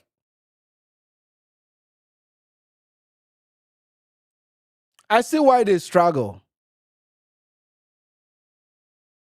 She just cooked me some noodles here in Kenya. We're laughing. You're let's do laughing it. at my food. Yeah, let's do it. Let's do it. Fuck it. You see, no confidence. That's Jerello. This is the guy at the top of the mountain, Empire State Building. You know, even Afro Think Tank he didn't like me so much that he was defending the Passport Bros. You guys heard him defend the Passport Bros? Afro Think Tank was supporting the Passport Bros just because he has issues with me.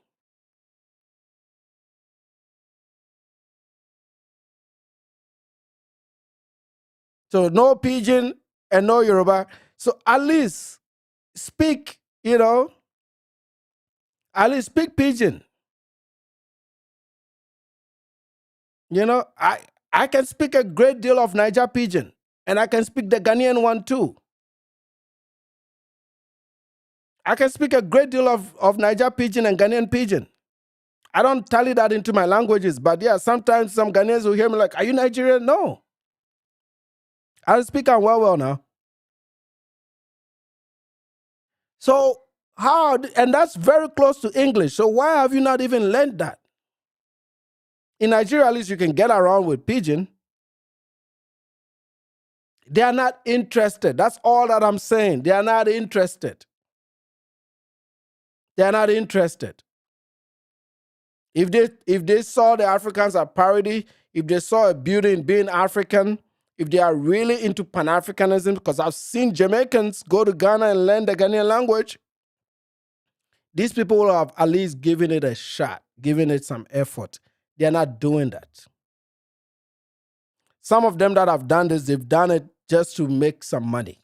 You know what I'm saying? Like they're doing it to monetize, to tell other black folks to move over there.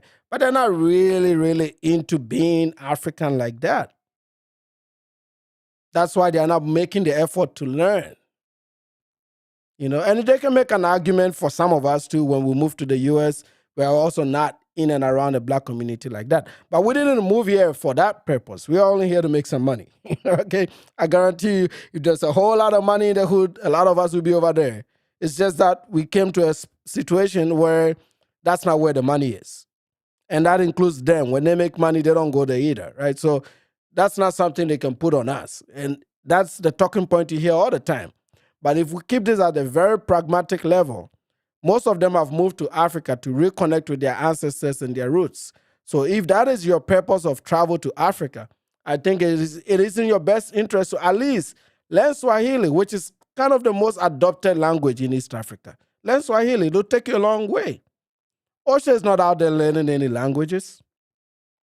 He's not even marrying any women. Like part of cultural reclamation is adopting some of the things the Africans do well. So you can go there, pay some bride price, lobola, get you a nice, beautiful wife, have you some beautiful African babies, start building things that people can look at and respect.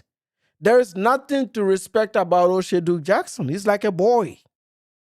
At this age, he's like a boy with no responsibilities. That's why he makes this hate content. No responsibility. And these dudes, they are foot soldiers that they send over the world to broadcast their skill. All these incels Sitting online. Oh, Nana, you look like this. You look like this. I got game more than all of these motherfuckers. And I don't say this thing to brag. I've never had issues dating. Never have. Haven't even had a lot of rejections either. And I said it the other day. If I was single, I wouldn't have to travel 8,000 miles to Nairobi. And even if I did, my outcomes in Nairobi will be better than the ones that are selling. I'll get the doctors and the lawyers and the good-looking accountants, not really professionally targeting professionals, but I'll get women that are of the home, homemakers, good women, not the ones that are out partying. I'll get the humble, caring women that have some dignity and respect, not these ones that are for sale. So even when they are traveling 8,000 miles, their results are mediocre at best. I've seen it. I saw all the videos of Industry with Keys. There was nothing in those videos that were worth 8,000 miles. I'm sorry, man. Nothing was worth 8,000 miles. Not good enough. That's why I knew the names. I'm like, you traveled 8,000 miles for that? You went 8,000 miles just to go to a brothel. I'm not saying that in terms of diminishing the women, but because of what those women do. Not their looks, but what they do. They traveled 8,000 miles to pay $40 to sleep with prostitutes in Nairobi. Not to go on a decent date with just a regular girl in Kenya. No. These guys are anti-regular women. They can't even get around them. I've seen them in action in Colombia. Like I said, that's why they hate that I know their game. I've seen these fools in action in Colombia. They take L's all the time. Whenever they try to leave the streets to go to, the top end, they take immediate L's, like complete rejections. That's why they don't even try. These are incels that got unwound to travel, funded by other incels. Look how excited this motherfucker was. Look at him. She just cooked me some noodles here in Kenya. Look at it. Look at it. Hey, Jerello, you sure you want to talk about Nana again? And I challenge Jerello to a fight. I challenge him to come into the boxing ring. So Jerello, if you haven't heard this, maybe somebody will send it to you. Live stream. I don't even know how. I mean, he went in the system very early on, but it still looks weak as hell. Jerello, come and we'll find a professional boxing ring on a live. Nana vs. Jerello. Live stream. Talking all that tough talk with your incel self. All excited because some woman cooked you noodles in Nairobi. Look at him. If you're wondering why his eyebrows are looking like that, he had to shave it for somebody to give him money. It was part of a live stream. They told him, salute to Yakinyi. Somebody told him on a live stream to shave his eyebrows. That's why his eyebrows look like that. She just cooked me some noodles here in Kenya. Why are you laughing? Why are you laughing at my phone? Yeah, let's do it. Let's do it. I mean, that's what we're dealing with. Anyway, let me leave you guys. It was good stream. Thanks for coming through, Anthony and Zed. I'm gonna perfect the video ninja setup. I'm gonna try and perfect it, make it better. I'm gonna do a 4-panel thing for Video Ninja, and then I'll do one for 3 panels so that we can switch between panelists and try to give it a more broadcast feel. But enjoy your weekend. I don't know about tomorrow, but maybe we'll come on. Maybe we'll come on.